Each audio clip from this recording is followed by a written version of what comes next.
Hello and good afternoon to all my dear student. आप सभी बच्चों का पढ़ रहे ऐप पे स्वागत किया जाता है। और कैसे हैं आप सभी बच्चे? तो भाई आज हम हमारा नया टॉपिक स्टार्ट करने जा रहे हैं रिएक्शन इंटरमीडिएट में, और उसमें भी जो सबसे पहला रिएक्शन इंटरमीडिएट है, यानी कि आज हम कार्बोकेटाइन स्टार्ट करने जा रहे हैं। सबसे इंपॉर्टेंट और सबसे अच्छा टॉपिक है, बड़ा मजा आएगा पढ़ने में, सब कुछ समझ में आएगा। जिस भी बच्चे को जीओसी आती है और जिसको जीओसी नहीं आती उसको थोड़ी सी प्रॉब्लम हो सकती है। तो चलिए शुरुआत करते हैं। एक बार वॉइस सही आ रही है और सही से दिखाई दे रहा है ये जरूर बता दें, उसके बाद शुरुआत करते हैं।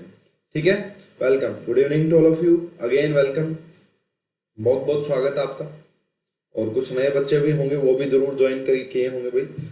आशुतोष, दीपक, रुचिता, इंतिका, सारों को गुड आफ्टरनून भाई। ठीक है, तो चलिए आज हम बात करेंगे कार्बोकेटाइन की, कि कार्बोकेटाइन में क्या कुछ रहेगा, कैसे कैसे रहेगा। हेलो, सपना भी आ गई, वेरी गुड सपना। दर्शित है, रमेश है, गुड इवनिंग सभी को। भाई टाइमिंग में एक बच्चे को इशू आ रहा है, रमेश को इशू आ रहा है। क्या भाई इशू है आप सभी को? टाइमिंग चेंज करनी है? मेरे हिसाब से तो सही है भाई। उसके बाद बाकी भाई रमेश कह रहा है कि दिक्कत है। रमेश अगर हो सके तो प्लीज यार उसको कर थोड़ा सा कोशिश उसको, है ना। चलिए भाई, तो चलिए बस अब टाइम वेस्ट नहीं करते, बिल्कुल जल्दी जल्दी से कंसेप्ट सीखते हैं, काफी इंटरेस्टिंग। देखो भाई आज हम बात करेंगे कार्बोकेटाइन की। वैसे तो मैंने काफी क्वेश्चन आपको करवाए थे डायरेक्टली इनडायरेक्टली कार्बोकेटाइन के। अब देखो चीजें क्या क्या पढ़नी है यहाँ पे कार्बोकेटाइन के बारे में। ठीक है, तो कार्बोकेटाइन के बारे में जो सबसे पहले हम पढ़ेंगे यहाँ पे, देखो दो चीजें होती हैं भाई, है ना। यहाँ पे बेसिकली मेन जो पॉइंट रहेगा हमारा, वो देखो कुछ ऐसी चीजें रहेगी। सबसे पहला जो इंपॉर्टेंट टॉपिक है भाई, वो हम बेसिक के बारे में जानेंगे। सबसे पहले कार्बोकेटाइन होता क्या है, ठीक है, इसकी स्ट्रक्चर कैसी होती है, बॉन्ड एंगल कैसा होता है, ये सारी बात जानेंगे। ठीक है, फर्स्ट क्लास का टाइमिंग प्लीज चेंज कर दीजिए ना। क्या टाइमिंग रखें भाई, फिर बताओ टाइमिंग क्या रखें, फिर बताओ मुझे आप। ठीक है, 3:30 से प्लीज सर, 3:30 जल्दी हो जाएगा यार थोड़ा सा। ठीक है, बाकी देखो तुम बताओ मुझे, मैं तो करूंगा कोई ना कोई कोशिश। ठीक है, ये बेसिक पढ़ेंगे भाई। उसके बाद stability of carbocation, very important topic है भाई, क्योंकि जितनी भी रिएक्शन होगी ना, बार बार आपको एक ही पॉइंट आएगा, स्टेबिलिटी ऑफ अ कार्बोकेटाइन, है ना। कि SN1 पढ़ोगे वहां पे stability of carbocation, rate of solvolysis पढ़ोगे आपका स्टेबिलिटी ऑफ कार्बोकेटाइन, आप डिहाइड्रेशन ऑफ अल्कोहल पढ़ोगे स्टेबिलिटी ऑफ कार्बोकेटाइन, आप पिनाकोलोन पढ़ोगे stability of dienol phenol rearrangement पढ़ोगे स्टेबिलिटी ऑफ कार्बोकेटाइन।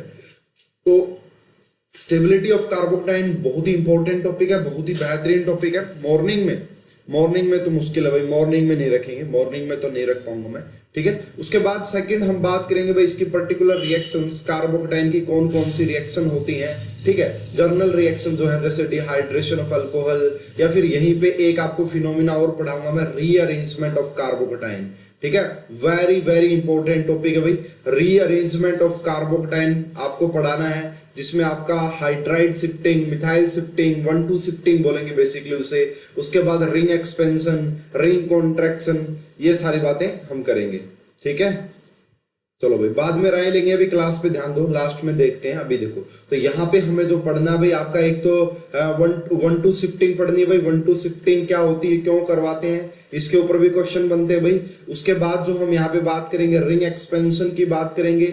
उसके बाद जो हम बात करेंगे यहाँ पे रिंग कॉन्ट्रैक्शन की बात करेंगे, कि रिंग कॉन्ट्रैक्ट भी होती है, लेकिन ring expansion and 1,2 shifting are very बहुत ज्यादा इंपॉर्टेंट है। ठीक है, तो ये हमारा रीअरेंजमेंट ऑफ कार्बोटाइन। उसके बाद रिएक्शन, और उसके बाद इसकी नेम रिएक्शन भी डिस्कस करनी है भाई। जैसे आपका पिनाकोल पिनाकोलोन रीअरेंजमेंट है, क्वेश्चन ऑलरेडी एग्जाम में पूछे जा चुके हैं, गेट में पूछे जा चुके हैं, नेट में पूछे जा चुके हैं, तो काफी इंपॉर्टेंट टॉपिक है भाई वो भी। ठीक है, काफी इंपॉर्टेंट टॉपिक है। तो ये पूरा रहेगा, काफी लगभग 6-7 क्लासेस कम से कम होंगी, 6-7 कम से कम। उसके बाद आपको सारी कहानी क्लियर हो जाएगी। तो आइए शुरुआत करते हैं कार्बोकेटाइन। तो देखो यार नाम से ही पता लग रहा है कि कार्बो एंड कटायन, यानी कि कार्बन क्या कटायन बना दो। ठीक है, जैसे मैंने आपको बताया था सबसे पहले, जब भी हम होमोलेटिक बॉन्ड फिजन करते हैं वहां पे फ्री रेडिकल की फॉर्मेशन होती है, और जब भी हम हेट्रोलेटिक बॉन्ड फिजन करते हैं, कार्बन है और कार्बन के साथ हमने कोई मोर इलेक्ट्रोनेगेटिव एलिमेंट लगा दिया जो कि कार्बन से ज्यादा इलेक्ट्रोनेगेटिव है। अगर वो कार्बन से ज्यादा इलेक्ट्रोनेगेटिव है तो वो क्या करेगा, इस बॉन्ड को, इस इलेक्ट्रॉन पेयर को अपनी तरफ लेके जाएगा, और यहां से आपका हेट्रोलेटिक बॉन्ड फिजन हो जाएगी, और इस हेट्रोलेटिक बॉन्ड फिजन से यहाँ पे आपका कार्बोकेटाइन की फॉर्मेशन होगी। ठीक है, किसकी फॉर्मेशन हो जाएगी, ये बनेगा आपका कार्बोकटायन। ठीक है, ये कार्बोकटायन बना। अब इसकी स्ट्रक्चर के बारे में बात करते हैं। देखिए स्टार्टिंग में आपका क्या था, यहाँ ये टेट्राहाइड्रल होता है भाई, कार्बन 4 बॉन्ड बनाता है। अब यहाँ से एक बॉन्ड टूट गया है और एक इलेक्ट्रॉन पेयर ही चला गया है। अब इसके पास कितने, भाई पहली बात आप ये समझिए, इसकी जो ज्योमेट्री है या इसकी जो स्ट्रक्चर आएगी, यहाँ पे पॉजिटिव चार्ज आ गया और यहाँ पे होता है वैकेंट पी ऑर्बिटल। ये क्या भाई आपके पास वैकेंट पी ऑर्बिटल है। क्या है आपके पास वैकेंट पी ऑर्बिटल, यहाँ पे जो इलेक्ट्रॉन था वो चला जा चुका है। ठीक है, अब देखो भाई इसकी जो हाइब्रिडाइजेशन रही होगी वो आपका sp2 है। इसकी जो हाइब्रिडाइजेशन है वो क्या है, sp2 है। कितना इलेक्ट्रॉन स्पीसीज है, ये आपका 6 इलेक्ट्रॉन स्पीसीज है भाई। अगर sp2 हाइब्रिडाइजेशन है तो इसकी शेप कैसी रही होगी भाई, ट्रायंगुलर प्लेनर रही होगी भाई। क्या रही होगी, ट्रायंगुलर प्लेनर। तो ये वाली बात याद रखना भाई, जहां पे भी जैसे कार्बोकटाइन बनेगा ना स्टीरियो केमिस्ट्री में ये वाला पॉइंट आपको काम आएगा। ठीक है, वो इसमें कोई डिफरेंस लग रहा है या वैसी है भाई, जैसे पहले थी वैसे ही है या कोई डिफरेंस है, बताना है एक बार भाई। अगर आपको कोई डिफरेंस लग रहा है तो वो इसमें जरूर बताएं कि अच्छी आ रही है या मतलब कुछ जो भी है। ठीक है, अब देखो यार, जब आपको स्टीरियो केमिस्ट्री पढ़ाएंगे ना तो वहां पे आपको देखना पड़ेगा कि कार्बोकटाइन बन रहा है। ठीक है, आपको क्या देखना वहां पे कि कार्बोकटाइन बन रहा है। अगर कार्बोकटाइन बनेगा तो वो प्लेनर है, तो जो भी अटैकिंग होगा, न्यूक्लियोफाइल होगा जो अटैक करेगा, वो अबोव द प्लेन ऊपर से भी अटैक कर सकता है और नीचे से भी अटैक कर सकता है अगर वो प्लेनर है तो। इसका बार बार हम यूज करेंगे इस पॉइंट का, तो इस पॉइंट को थोड़ा सा ध्यान से समझ लेना। तो ट्रायंगुलर प्लेनर इसकी ज्योमेट्री होती है, sp2 हाइब्रिडाइजेशन होती है। कितना इलेक्ट्रॉन स्पीसीज है, 3 बॉन्ड आपको नजर आ रहे हैं, 1 यहाँ पे एक बॉन्ड में 2 इलेक्ट्रॉन होते हैं, तो ये कुल मिला के ये आपका 6 अच्छी आ रही है। अच्छा, वेरी गुड, फिर सही है भाई, है ना, क्योंकि मैंने आज ही नया माइक परचेज किया है ना, कि मैंने लगाया भी, अभी मुझे पता नहीं कि वो सही से काम कर रहा है या नहीं कर रहा है। ठीक है, ये कौन आ गया भाई नया बच्चा, सुरेश, ये कौन है भाई, साइक्लोहेक्सीन कब होगा, साइक्लोहेक्सीन कब होगा भाई, एक्सीलेंट क्वालिटी। अच्छा, आज अच्छी आ रही है, वेरी गुड। आप क्या कह रहे हो भाई, ये साइक्लोहेक्सीन कब होगा, मतलब ये आपका 6 इलेक्ट्रॉन स्पीसीज है भाई। कैसा है, 6 इलेक्ट्रॉन स्पीसीज है और ये आपका इलेक्ट्रॉन डेफिशिएंट भी है भाई। क्या होता है ये आपका इलेक्ट्रॉन डेफिशिएंट है। ठीक है, इसीलिए अगर ये इलेक्ट्रॉन डेफिशिएंट है, इसका ऑक्टेट इनकम्प्लीट है। पहली बात तो जितने भी रिएक्शन इंटरमीडिएट होते हैं वो किसी भी रिएक्शन स्टार्ट होने के बाद बनते हैं और रिएक्शन कंप्लीट होने से पहले चले जाते हैं। ठीक है, क्यों, क्योंकि हाईली अनस्टेबल होते हैं। जितने भी रिएक्टिव इंटरमीडिएट्स होते हैं उनको उनका एनालिसिस भी नहीं किया जा सकता, वो बहुत ज्यादा अनस्टेबल होते हैं, उनको डिटेक्ट नहीं किया जा सकता। अब बहुत ज्यादा अनस्टेबल है तो वो चले जाते हैं जल्दी से, इलेक्ट्रॉन डेफिशिएंट है। दूसरी बात हम ये बोल सकते हैं कि जो आपका जो कार्बोकटाइन वो आपका इलेक्ट्रोफाइल की तरह काम करेगा। किसकी तरह काम करेगा भाई, कार्बोकटाइन आपका इलेक्ट्रोफाइल की तरह करेगा काम। क्यों भाई, क्योंकि ये इलेक्ट्रॉन डेफिशिएंट है, इसको इलेक्ट्रॉन्स की जरूरत है ना, इसको इलेक्ट्रॉन्स की जरूरत है ताकि कि ये आपका बेसिकली क्या कर ले भाई, इसकी जो डेफिशिएंसी है वो कम हो जाए। ठीक है, आ रही है बात समझ में। तो ये मैंने थोड़ा सा बेसिक आपको कार्बोकटाइन के बारे में बताया। अब मैं थोड़ा सा आपको डिटेल में और समझाता हूँ भाई। देखिए, अब कार्बोकटाइन जो होते हैं वो 2 टाइप के होते हैं भाई। इस बार गेट में एक बहुत जबरदस्त क्वेश्चन आया था भाई, बहुत ही जबरदस्त क्वेश्चन। राम राम अभिनय। सूर्या बताइए भाई, क्या पूछ रहे थे आप, बताओ क्या पूछ रहे थे आप। ठीक है, चलिए भाई नेक्स्ट हम बात करते हैं। यहाँ पे देखिए, अब हम बात करते हैं कि टाइप्स ऑफ कार्बोकटाइन। देखना भाई, इस टॉपिक को थोड़ा सा ध्यान से समझना कि बहुत सारे बच्चों को क्या पता ना हो। तो हम बात करते हैं भाई टाइप्स ऑफ कार्बोकटाइन की बात करते हैं। कार्बोकटाइन की फॉर्मेशन कैसे होगी वो डिटेल में जब मैं रिएक्शन पढ़ाऊंगा वहां पे समझाऊंगा, लेकिन यहाँ पे हम बात करते हैं कि टाइप्स ऑफ कार्बोकटाइन। तो कार्बोकटाइन हमारे पास 2 टाइप के हो सकते हैं भाई। कार्बोकटाइन हमारे पास 2 टाइप के होते हैं, आपने सुना होगा जरूर नाम तो।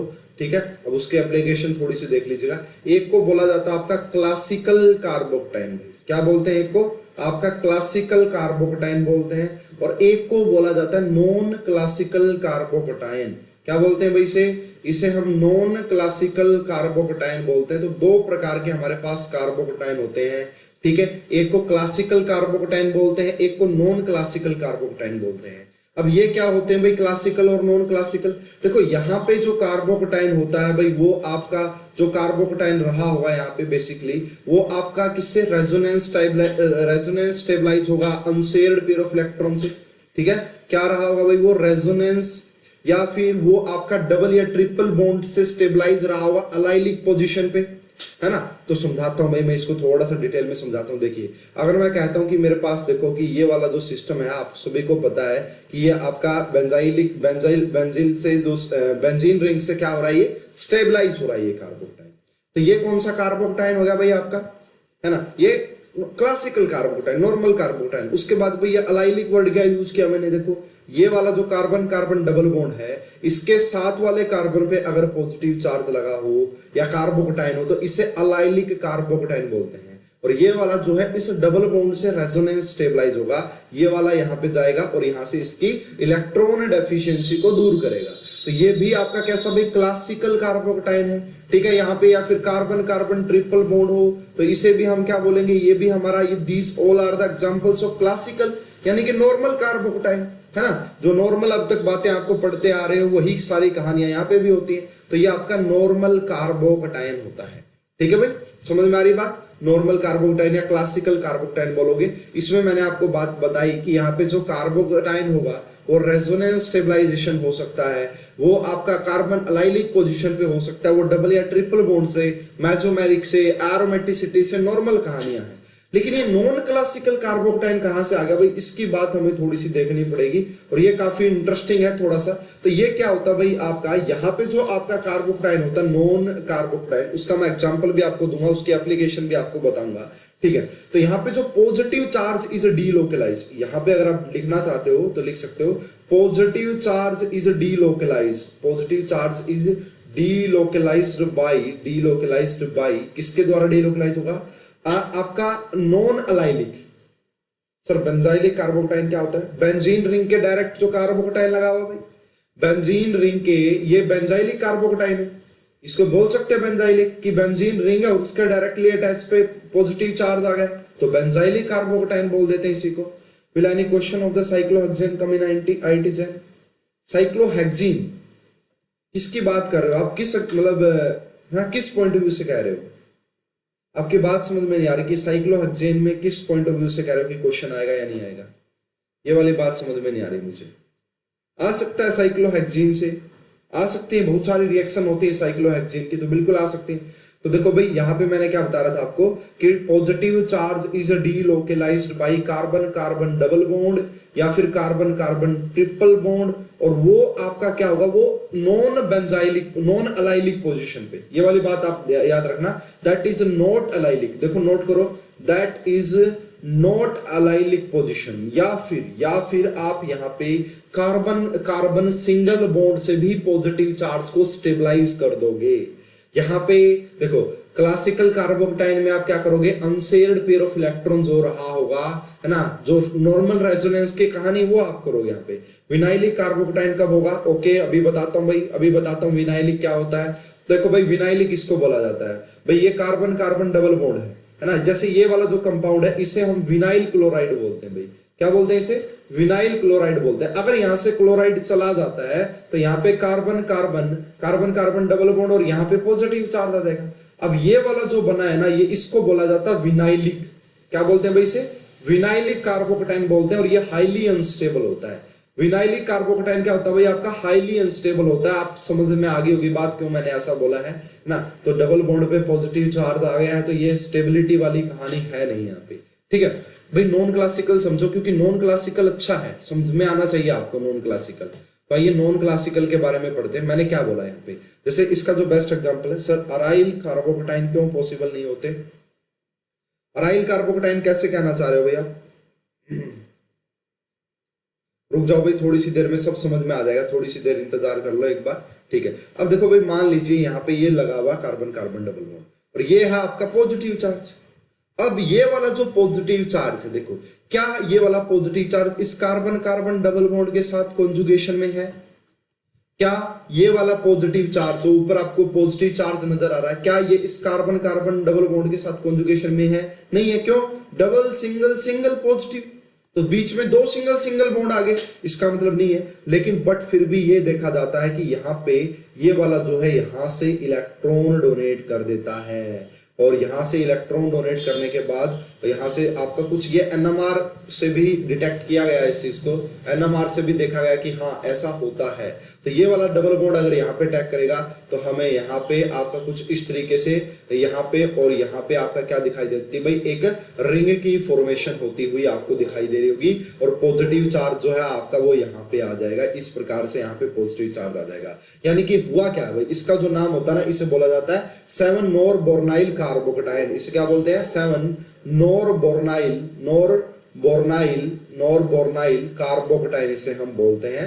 और ये वाला जो है this is an example of non classical, ठीक है। तो ये किसका, नॉन क्लासिकल कार्बोकेटाइन का एग्जांपल है। अब आपको मेरे हिसाब से कहानी समझ में आई होगी कि जहां पे आपका पॉजिटिव चार्ज है ना, डबल बॉन्ड, ट्रिपल बॉन्ड या फिर कार्बन कार्बन सिंगल बॉन्ड से भी स्टेबलाइज हो, कार्बन कार्बन सिंगल बॉन्ड से भी स्टेबलाइज हो, तो वहां पे आपका उस टाइप के कार्बोकेटाइन को नॉन क्लासिकल कार्बोकेटाइन बोला जाता है ना। डबल और ट्रिपल नॉन अलाइलिक पोजीशन पे होनी चाहिए, है ना, डबल और triple bond non allylic position पे होनी चाहिए। तो इस प्रकार से ये जो बना है, और इससे स्टेबिलिटी आती है कंपाउंड में।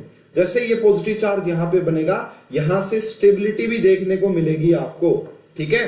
तो इस प्रकार से आप देख सकते हो। अगर मैं इसको थोड़ा सा और अच्छे से बना के दिखाऊं आपको, तो और भी अच्छे से समझ में आ जाएगी कहानी आपको।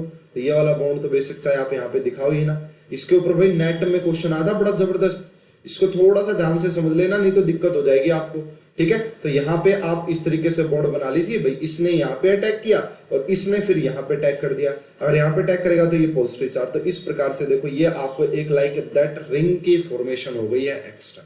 तो इस type this is an example of, ये किसका एग्जांपल है भैया आपका, ये आपका नॉन क्लासिकल का एग्जांपल है। इसे हम नॉन क्लासिकल कार्बोकेटाइन बोलेंगे। और कौन कौन से होते हैं भाई नॉन क्लासिकल कार्बोकेटाइन, ठीक है ना। तो एक तो ये मैंने पॉसिबिलिटी बताई, दूसरा देखना भाई बड़ा फेमस एग्जांपल है, क्या पता आप बच्चों ने सुना भी हो, नहीं सुना तो देखना भाई। तो ये सारे ना प्रूव्ड है भाई, सारे एग्जांपल बहुत ही अच्छे, तो आपको समझ में आ जाने चाहिए। देखो अगर यहाँ पे पॉजिटिव चार्ज है तो क्या ये वाला पॉजिटिव चार्ज भी स्टेबलाइज हो सकता है? सर इसमें रेजोनेंस का कोई रोल नहीं है। नहीं, रेजोनेंस का कोई रोल नहीं है भाई, इसमें बेसिकली रेजोनेंस का कोई रोल नहीं है। ये नॉन क्लासिकल कार्बोकेटाइन है, इनको ऑब्जर्व किया गया, इनसे स्टेबिलिटी को भी देखा गया, इनका एनर्जी लेवल डायग्राम भी बना के देखा गया। रेजोनेंस से बेसिकली कोई लिंक नहीं बोल देते। वैसे तो होती वैसी कहानी है कि यहाँ पे ये वाला जो देखो होता तो वैसे ही लाइक दैट रेजोनेंस टाइप का ही होता है कि यहाँ पे जो p ऑर्बिटल्स होता है और ये वाले जो p ऑर्बिटल्स होते हैं ये लाइक दैट है, तो पैरेलल देखो पैरेलल ही है ये लाइक दैट। अगर आप देखोगे तो यहाँ पे आपका हमें देखने को मिलता है कि ऐसा भी स्टेबलाइजेशन हो जाता है। अब इसमें तो बेसिकली आप कह भी सकते हो चलो भाई हम मान लेते हैं कि रेजोनेंस टाइप का कोई फिनोमिना हो गया है, लेकिन नेक्स्ट वाले में देखना ना आप, नेक्स्ट वाले में तो कुछ अलग ही कहानी होने वाली है, ठीक है। तो नेक्स्ट वाले में देखो भाई, जैसे ये वाला एग्जांपल काफी फेमस भी है भाई, 2-4 बार में आपको जरूर देखने को मिलेगा। तो देखो ये वाला जो यहाँ पे है, अब क्या होता है कि ये वाला सिंगल बॉन्ड ब्रेक हो जाता है भाई, ठीक है। ये वाला सिंगल बॉन्ड ब्रेक होता है और ये वाला यहाँ पे अटैक मान लो यहाँ पे आ जाता है इसका इलेक्ट्रॉन पे, और ये यहाँ पे अटैक करता है। तो यहाँ पे देखो this is an also example of non classical carbocation. अब ये वाला तो बॉन्ड ब्रेक हो चुका है, अब ये वाला तो बॉन्ड ही ब्रेक हो चुका भाई। इसको आपको अगर मैं बना के दिखाऊं तो 1 मिनट रुको भाई, दोबारा से बना के दिखा रहा हूं। यानी कि अब इसमें क्या कर दीजिए आप एक बार वैसा बना लीजिए पूरा अच्छे से, ताकि समझ में आ जाए आपको। समझना भाई, ध्यान से समझना थोड़ा सा। नॉन क्लासिकल में इंडक्टिव हाइपर कॉन्जुगेशन का कोई रोल नहीं है।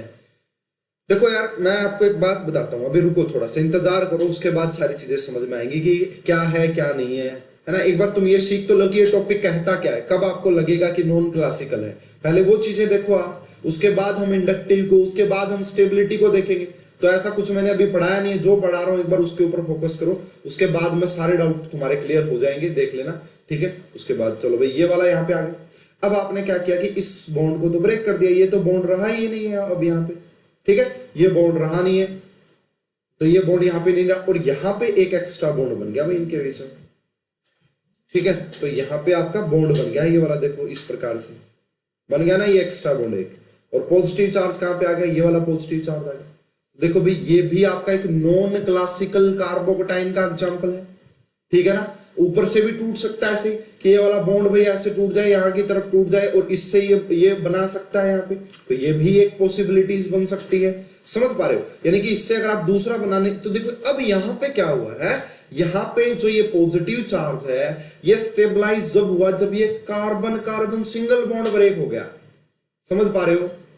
ठीक है ना। कोई यहाँ पे तो रेजोनेंस का चक्कर ही नहीं है, तो ये नॉन क्लासिकल कार्बोकटाइन है और इनको ऑब्जर्व किया गया, ये एग्जिस्ट करते हैं। समझिए इस बात को भी आप। अब इस बॉन्ड को आप यहाँ पे ब्रेक करोगे तो ये यहाँ पे अटैक कर सकता है, अगर यहाँ पे अटैक करोगे तो बॉन्ड ही ब्रेक हो चुका है। तो अब आप इसकी सिचुएशन कुछ ऐसे बना सकते हैं। तो these all are non classical carbocation, इन्हीं को हम नॉन क्लासिकल कार्बोकटाइन बोलते हैं, या फिर इन्हें हम थ्री सेंटर 2 इलेक्ट्रॉन बॉन्ड भी बोला जाता है भाई। देखो 3 सेंटर दिखेंगे और 2 इलेक्ट्रॉन दिखेंगे। एक बात और देखना भाई, काफी इंटरेस्टिंग पॉइंट है, ये जो होते हैं ना आपके नॉन क्लासिकल कार्बोकटाइन, जो फॉर्मेशन होती है वो आपका 3 सेंटर 2 टाइप के 2 इलेक्ट्रॉन, जैसे बनाना बॉन्ड होता है आपका, याद करो, है ना, वैसा वैसा कि 3 सेंटर। बट सर इलेक्ट्रोनेगेटिविटी का डिफरेंस नहीं है तो बॉन्ड ब्रेक कैसे होगा? देखो आशुतोष, इन चीजों को ऑब्जर्व किया गया है एक्सपेरिमेंटली, एनएमआर में इनके सिग्नल्स वगैरह सब कुछ डाटा नोट किया गया है, मेरे पास पूरा एविडेंस इन चीजों का। तो एनएमआर से इस चीज का एविडेंस मिला, और जो भी चीजें एक्सपेरिमेंटली हमें मिल जाती हैं फिर हमें उनके ऊपर ऑब्जेक्शन लगा ही नहीं सकते हैं। अब उन्होंने ऐसा, देखो पहले हम क्या होते हैं, थ्योरी बनाते हैं, उसके बाद एक्सपेरिमेंटल जो डाटा आता है उसको देखा जाता है, और एक्सपेरिमेंटल डाटा कभी गलत नहीं होता है, उसी के हिसाब से थ्योरी बना दी जाती है। ऐसा ही रेजोनेंस में किया गया था, ऐसा ही हाइब्रिडाइजेशन में किया गया था। अब देखो भाई ये वाला बॉन्ड अब आपने ब्रेक कर दिया, देखो ये कुछ इस प्रकार का था, ये वाला बॉन्ड ऑलरेडी ब्रेक कर चुके और आपने ये वाला बॉन्ड इसके साथ बना दिया है कुछ इस प्रकार से, ठीक है। यहाँ पे आपका पॉजिटिव चार्ज आ गया, ये भी these are also non classical carbocation. ये क्या भाई आपका, ये आपका नॉन क्लासिकल कार्बोकटाइन है। और देखो यहाँ पे ना स्टेबिलिटी इंक्रीज हो रही है। देखो नॉन क्लासिकल कार्बोकटाइन जहां पे होंगे ना उनसे कंपाउंड में स्टेबिलिटी आ रही है। क्यों भाई? अरे देखो यहाँ पे ये वाला पॉजिटिव चार्ज सिर्फ इस कार्बन पे था, अब ये वाला पॉजिटिव इस कार्बन पे भी चला गया, ये वाला पॉजिटिव इस कार्बन पे भी चला गया, तो स्टेबिलिटी तो आती है ना। और इस बात को समझिए, आपके यहाँ पे स्टेबिलिटी आएगी, तो नॉन क्लासिकल कार्बोकटाइन की वजह से स्टेबिलिटी भी इंक्रीज होती है, इस बात को भी आपको समझ लेना है। नॉन क्लासिकल कार्बोकटाइन की वजह से, अगर नॉन क्लासिकल कार्बो, इसके ऊपर ना गेट 2020 में बहुत बेहतरीन क्वेश्चन आया था, है ना, समझना, उस चीज को बड़े ध्यान से समझेंगे। उसके बाद देखना भाई एक और पॉइंट यहाँ पे बन सकता है। इतनी बात में किसी को डाउट है भाई नॉन क्लासिकल कैसे? भाई अगर आपको लगे कि ऐसा कोई सिस्टम है, नॉन अलाइलिक है, कार्बन कार्बन डबल बॉन्ड है यहाँ पे इस पोजीशन पे, अब आप कहो कि यहाँ पे पॉजिटिव चार्ज और ये डबल बॉन्ड अटैक कर दे, ये चीज पॉसिबल नहीं होगी भाई, ठीक है ना। आप ध्यान से समझ लेना, समझ पा रहे हो मेरी बात को? देखिए भाई और कौन कैसे कैसे एग्जांपल हो सकते हैं भाई। वैसे ये टॉपिक मैंने आपको अभी पढ़ाना ही है, डांसिंग रेजोनेंस से आप इस टॉपिक को जानते होंगे, और इसी को मैं नॉन क्लासिकल कार्बोकटाइन भी बोल देता हूँ। काफी इंटरेस्टिंग भाई, समझिए। तो इस टॉपिक का जो दूसरा नाम है वो डांसिंग रेजोनेंस भी इसको बोलेंगे भाई, ठीक है, डांसिंग रेजोनेंस भी बोला जाता है, और काफी इंटरेस्टिंग टॉपिक है भाई, समझना ध्यान से। तो ये काफी इंटरेस्टिंग टॉपिक है। जैसे भाई साइक्लोप्रोपाइल है, ये साइक्लोप्रोपाइल, यहाँ पे हमने साइक्लोप्रोपाइल जो कटायन रहा होगा यहाँ पे पॉजिटिव चार्ज 3C2E एक बार, अच्छा ये बता दूं कि कैसे आप कह रहे हो, बोल दीजिए। देखो भाई 3 देखो इसका मतलब होता है कि 3 सेंटर होंगे आपके पास, 3 सेंटर होंगे आपके पास, लेकिन इलेक्ट्रॉन 2 ही रहे होंगे। देखा भाई, जैसे यहाँ पे एक कार्बन है, ठीक है, उसके बाद एक कार्बन ये है 2, और उसके बाद एक कार्बन ये है, ठीक है। अब यहाँ पे देखो सेंटर कितने हैं, एक कार्बन ये, एक कार्बन ये और एक कार्बन ये, सेंटर हमारे पास 3 है। इलेक्ट्रॉन कितने हैं? एक कार्बन कार्बन सिंगल बॉन्ड नजर आ रहा है। अगर ये हमें एक कार्बन कार्बन सिंगल बॉन्ड आ रहा है, इसका मतलब तो 2 इलेक्ट्रॉन है। तो इसको बोला जाता है कि 3 सेंटर और 2 इलेक्ट्रॉन, ठीक है, 3 सेंटर 2 इलेक्ट्रॉन, इसे हम बेसिकली नाम दे देते हैं भाई, ये हमारे नॉन क्लासिकल कार्बोकटाइन में इसकी फॉर्मेशन, ठीक है भाई। आ रही है बात समझ में?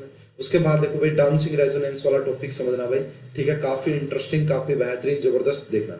अब देखो भाई ये वाला जो है, हमें ये है, ये वाला जो आपको कार्बन नजर आ रहा है यहाँ पे, ये sp3 हाइब्रिडाइज्ड है, ठीक है, sp3 हाइब्रिडाइज है। अगर sp3 हाइब्रिडाइज है तो इसका बॉन्ड एंगल 109 डिग्री और 28 मिनट होना चाहिए, है ना, इतना एंगल होना चाहिए। लेकिन आपको पता है कि 3 मेंबर रिंग में जो आपका एंगल होता है वो तो 60 डिग्री होता है, वो तो आपका 60 डिग्री होता है। यस यस यस, बिल्कुल सही कहा आशुतोष, जैसा कह रहा है बिल्कुल। डाइबोरेन में भी ऐसी कहानी होती है, ठीक है, और भी बहुत सारे मॉलिक्यूल है, AlCl3 है, ना वो, लेकिन वो आपका 3 सेंटर 4 इलेक्ट्रॉन बॉन्ड होता है जो AlCl3 का डाइमर होता है। ये मैं केमिकल बॉन्डिंग में बड़ा जबरदस्त तरीके से पढ़ाऊंगा, थोड़ा सा इंतजार कीजिए। अब देखो यहाँ पे क्या है कि ये वाला भाई एंगल स्ट्रेन इसमें बहुत ज्यादा है, इस रिंग में एंगल स्ट्रेन बहुत ज्यादा है और काफी अनस्टेबिलिटी है। तो इसको स्टेबिलिटी को दूर करने के लिए होता क्या है कि ये वाला carbon carbon single bond break कर जाता है, ये वाला कार्बन कार्बन सिंगल बॉन्ड यहाँ पे ब्रेक कर जाएगा। और ब्रेक करने के बाद देखना क्या सिचुएशन बनेगी भाई, ब्रेक करने के बाद देखना क्या सिचुएशन बनेगी। ब्रेक करने के बाद जो आपकी सिचुएशन बनेगी वो कुछ ऐसी बनेगी कि यहाँ पे ये और यहाँ पे ये, तो यहाँ पे आपका बन जाएगा कार्बन कार्बन डबल बॉन्ड और यहाँ पे आ जाएगा आपका पॉजिटिव चार्ज। तो यानी कि रिंग ओपनिंग हो गई भाई, क्या हो गई यहाँ पे, रिंग ओपनिंग हो गई। दूसरा आप यहाँ पे क्या कर सकते हो, इसका आप एक और रिंग एक्सपेंशन हो सकता है यहाँ पे कि 3 मेंबर की रिंग 4 मेंबर में कन्वर्ट हो जाए। रिंग एक्सपेंशन की भी पॉसिबिलिटी होती है। रिंग एक्सपेंशन के लिए भी कहानी यही रहती है कि जो भी रिंग जो हो 3 मेंबर की, 4 मेंबर की, 5 मेंबर की, जनरली 5 मेंबर तक ही हमें रिंग एक्सपेंशन देखते हैं। बहुत रेयर ऐसे केसेस हैं लेकिन है जहां पे 6 मेंबर की रिंग 7 मेंबर में या 7 की 8 मेंबर में आपका एक्सपेंड होती है। तो कैसे करते हैं भाई एक्सपेंशन, डिटेल में पढ़ाऊंगा, अभी इतनी सी बात समझ लेना जो मैं आपको समझाऊं तो देखना भाई कैसे।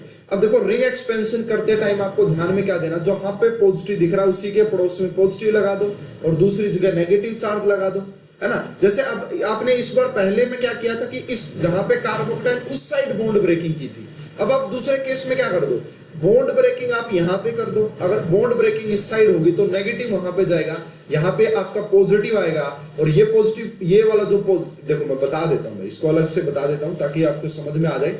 जिस भी बच्चे को चीज समझ में ना आए, कहीं पे भी कोई पॉइंट समझ में ना आए, पूछने की कोशिश कीजिएगा भाई, मैं पूरी अच्छे से समझाने की कोशिश करूंगा, ठीक है। तो ये हमारा सिस्टम लिया भाई हमने पॉजिटिव चार्ज।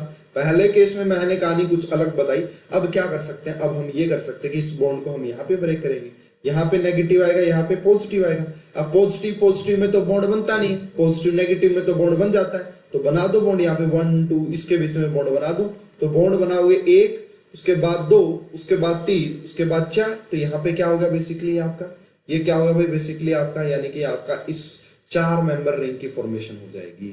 तो देखो भाई कुछ परसेंटेज इसकी रहती है, इसमें भी रहती है और इसमें लगभग 47% आपका ये रहता है, लगभग 2-3% आपका ये रहता है और कुछ ज्यादातर परसेंटेज में ये, और ये इक्विलिब्रियम में ही चलती रहती है ये वाली कहानी, ठीक है। तो इसको रिंग एक्सपेंशन बोलते हैं। अब होता क्या है कि जब भी, क्या ये नॉन क्लासिकल टाइप का है, बिल्कुल है, क्यों, क्योंकि भाई ना तो कोई एलाइलिक ना कोई कार्बन कार्बन डबल बॉन्ड, फिर भी आपका स्टेबलाइजेशन मिल रहा है। और दूसरी बात रिंग ओपनिंग होगी, जो एंगल स्ट्रेन पहले था वो एंगल स्ट्रेन कम हो चुका है, इसीलिए भाई इसे सीपीएम बोलते हैं। इसकी शॉर्ट फॉर्म क्या है, सीपीएम, साइक्लोप्रोपाइल मिथाइल कार्बोकेटाइन, ठीक है, साइक्लोप्रोपाइल मिथाइल कार्बोकेटाइन होता है सीपीएम।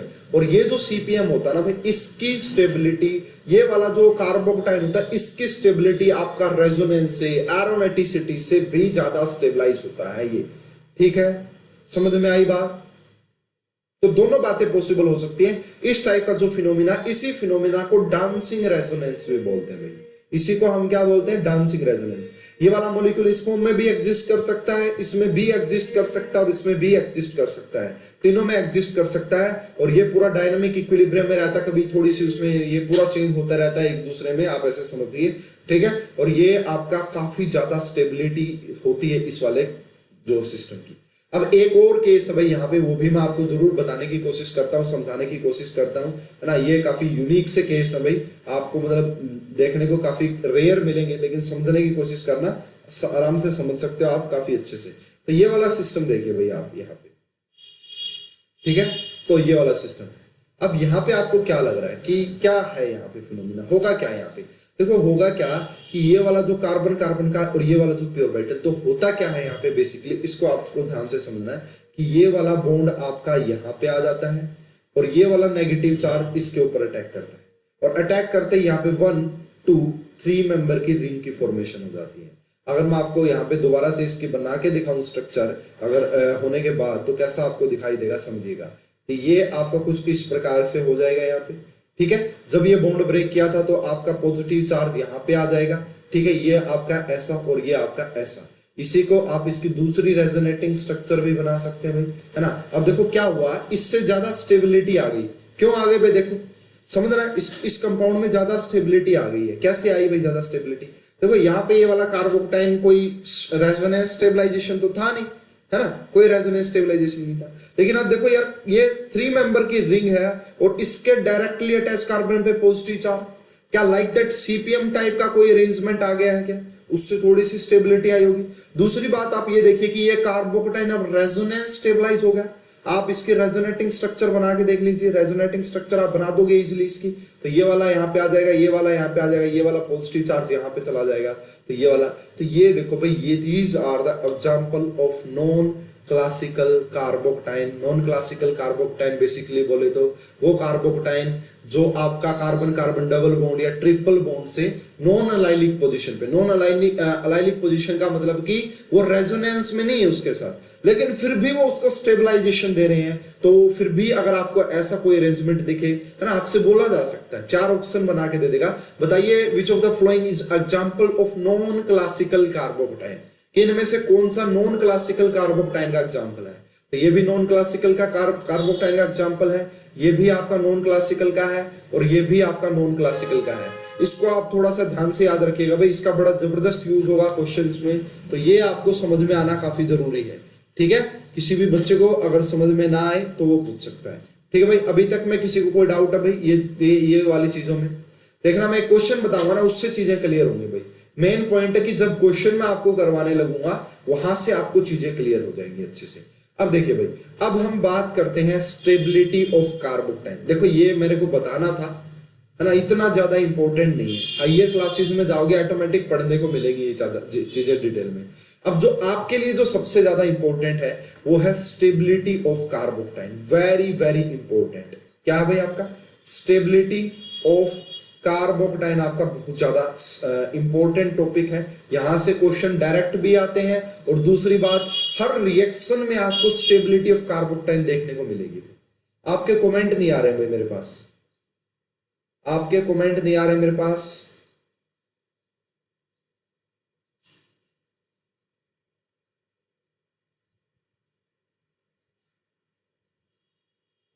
सर जी लास्ट वाला भी नॉन क्लासिकल है ना, यस बिल्कुल अनामिका, लास्ट वाला नॉन क्लासिकल है।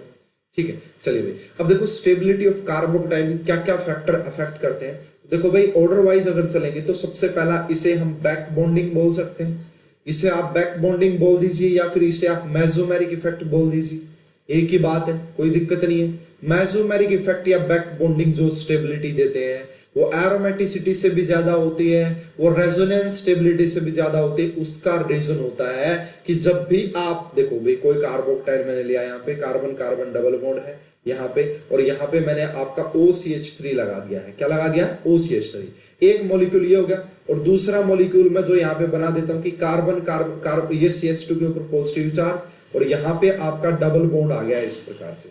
ठीक है, अब आपको बताना कि ए और बी में से कौन ज्यादा स्टेबलाइज है और रीजन देना है। तो अगर आप देखोगे यहां पे क्या भाई, इस ऑक्सीजन के पास एक लोन पेयर ऑफ इलेक्ट्रॉन है, अनशेयर्ड पेयर ऑफ इलेक्ट्रॉन है, और इस कार्बोकटाइन के पास वैकेंट ऑर्बिटल है, वैकेंट पी ऑर्बिटल है। यहां पे भी आपका पी ऑर्बिटल में एक इलेक्ट्रॉन पेयर पड़ा हुआ है, तो क्या करेगा ऑक्सीजन, अपना इलेक्ट्रॉन पेयर उठा के इसको दे देगा यहां से। इसको देने के बाद जो रेजोनेटिंग स्ट्रक्चर बनेगी उसको काफी ध्यान से देखना पड़ेगा। ये मैं आपको ऑलरेडी पहले करवा चुका हूं ये सारे पॉइंट। ठीक है, अब फटाफट से एक्सप्लेनेशन दे देता हूं, समझा देता हूं कि क्या। सर एक बार फिर से 3 मेंबर रिंग वाला नॉन क्लासिकल कार्बोकटाइन बता दीजिए। ठीक है, बता देता हूं सपना एक बार। देखिए, तो ये आपका बेसिकली क्या हुआ, एक बार इसको समझ लीजिए, उसके बाद मैं वहीं पे चलता हूं। देखिए यहां पे हुआ क्या भाई, देखो पहले इस कार्बोकटाइन की ऑक्टेट इनकम्प्लीट था, अनस्टेबिलिटी थी इसके अंदर, है ना, इसको इलेक्ट्रॉन की काफी जरूरत रहती थी, कोई इलेक्ट्रॉन दे दो, इलेक्ट्रॉन दे दो, है ना। अब क्या हुआ कि जैसे ही इसने डोनेट किया, इस कंपाउंड का भी, पूरे कंपाउंड का ऑक्टेट कंप्लीट हो चुका है। इसीलिए ये बोला जाता है आपका कि जो मेसोमेरिक है या फिर जो बैक बॉन्डिंग है वो बहुत ज्यादा स्टेबिलिटी देते हैं। उसका रीजन ये दिया जाता है कि वो रेजोनेंस से भी ज्यादा स्टेबिलिटी देते हैं। अगर आप रेजोनेंस भी को भी देखोगे ना, तो रेजोनेटिंग स्ट्रक्चर बनाओगे, कार्बोकटाइन का ऑक्टेट कंप्लीट नहीं होता है। आप इस बात को ध्यान दीजिए कि कार्बोक्टाइन का ऑक्टेट कंप्लीट नहीं होता है। अगर कार्बोक्टाइन का ऑक्टेट कंप्लीट नहीं होगा तो इतनी ज्यादा स्टेबिलिटी नहीं मिलेगी। ये तो एकदम से बहुत खुश हो गया है, क्यों? अरे भाई मेरे पास जो जरूरत था ना, मेरे पास इलेक्ट्रॉन नहीं, वो मिल गए मुझे, ऑक्टेट कंप्लीट मेरा, अब मुझे रिएक्ट करने की जरूरत नहीं है। समझ पा रहे हो? और यहाँ पे ये रेजोनेंस स्टेबलाइज है, लेकिन रेजोनेंस में से और आपका मेसोमेरिक या बैक बॉन्डिंग में से प्रायोरिटी हमेशा आपको ए को ही देनी है। लेकिन एक बात जरूर ध्यान में रखना भाई, बैक बॉन्डिंग करवाने के बाद या मेसोमेरिक डोनेशन के बाद ऑक्टेट कंप्लीट होना चाहिए। ऐसा नहीं है कि आपने बॉन्डिंग भी करवाई और ऑक्टेट कंप्लीट नहीं हो रहा, फिर अलग कहानी है, फिर कहानी अलग हो जाएगी। समझ पा रहे? जैसे सेकंड में अगर आप यहाँ पे डोनेशन करवाओगे, नेगेटिव चार्ज आया, इसने आपने डोनेशन करवाया, अरे इसने इसका ऑक्टेट तो कंप्लीट कर दिया, खुद का ऑक्टेट तो कंप्लीट नहीं किया, खुद तो ऑक्टेट इनकम्प्लीट हो गया।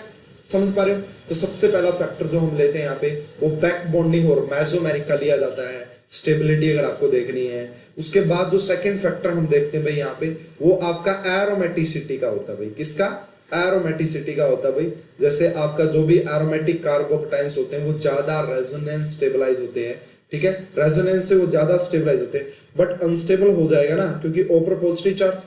अरे देखो देखो देखो, आप इस चीज को समझ नहीं पा रहे हैं। ओ के ऊपर पॉजिटिव चार्ज आया, ठीक है, कोई दिक्कत नहीं है, ओ के ऊपर पॉजिटिव चार्ज, अरे पूरे कंपाउंड का ऑक्टेट कंप्लीट हो गया भाई। और ऑक्टेट से जितनी ज्यादा, मान लो ऑक्टेट से 1000 रुपए मिले, जैसे ऑक्टेट कंप्लीट हुआ 1000 रुपए की स्टेबिलिटी आई, और ऑक्सीजन पे पॉजिटिव चार्ज आने से 100 रुपए की अनस्टेबिलिटी आई, 900 रुपए का फायदा हुआ। यहाँ पे हमने देखा कि रेजोनेंस से क्या हुआ, जब रेजोनेंस स्टेबलाइजेशन आया तो 500 रुपए की स्टेबिलिटी, 500 की स्टेबिलिटी आई, ठीक है। उसके बाद क्या हुआ भाई, अरे कार्बोकेटाइन तो कंप्लीट नहीं, ऑक्टेट कंप्लीट नहीं हुआ भाई, इसीलिए 500 की स्टेबिलिटी आई। तो ओवरऑल 900 वाला ज्यादा स्टेबल है या 500 वाला? बिल्कुल 900 वाला ज्यादा स्टेबल है। लेकिन सर बी में इक्विवेलेंट रेजोनेटिंग स्ट्रक्चर है, कुछ नहीं, मैंने एक ही बात कह दी कि रेजोनेंस से ज्यादा प्रायोरिटी मेसोमेरिक को देनी है, बस ऑक्टेट कंप्लीट होना चाहिए, चाहे वो इक्विवेलेंट हो। अरे आप ये देख लो ना, एरोमेटिसिटी से भी ज्यादा प्रेफरेंस दे रहे हैं। एरोमेटिसिटी में तो सारी इक्विवेलेंट रेजोनेटिंग स्ट्रक्चर होती हैं, और हर जगह हर कार्बन पे पॉजिटिव चार्ज डिस्पर्स होता है। जैसे ट्रोपिलियम आयन ले लीजिए, ठीक है, तो ये इसका बेस्ट एग्जांपल है भाई। एक आपके पास अगर मैं ये वाला मॉलिक्यूल ले लेता हूँ, यहाँ पे ट्रोपिलियम आयन ले लेता हूँ, और एक मैं यहाँ से आपका कोई रेजोनेंस स्टेबलाइज ले लेता हूँ, तो भाई आपका एक मान लो ये आपका ट्रोपिलियम आयन है, काफी ज्यादा एरोमेटिक होता है, 7 रेजोनेटिंग स्ट्रक्चर बनती है, octet incomplete, octet complete gain करके एक्स्ट्रा स्टेबल हो जाएगा, फर्क नहीं पड़ेगा ऑक्सीजन पे पॉजिटिव चार्ज आए तो। बिल्कुल सही कहा किरण ने, बिल्कुल सही कहा, वेरी गुड, समझ में आई बात आपको। दूसरा आप यहाँ पे बी वाला जो ले सकते हो, मान लो कि आपने ये वाला सिस्टम ले लिया भाई, PH और CH2।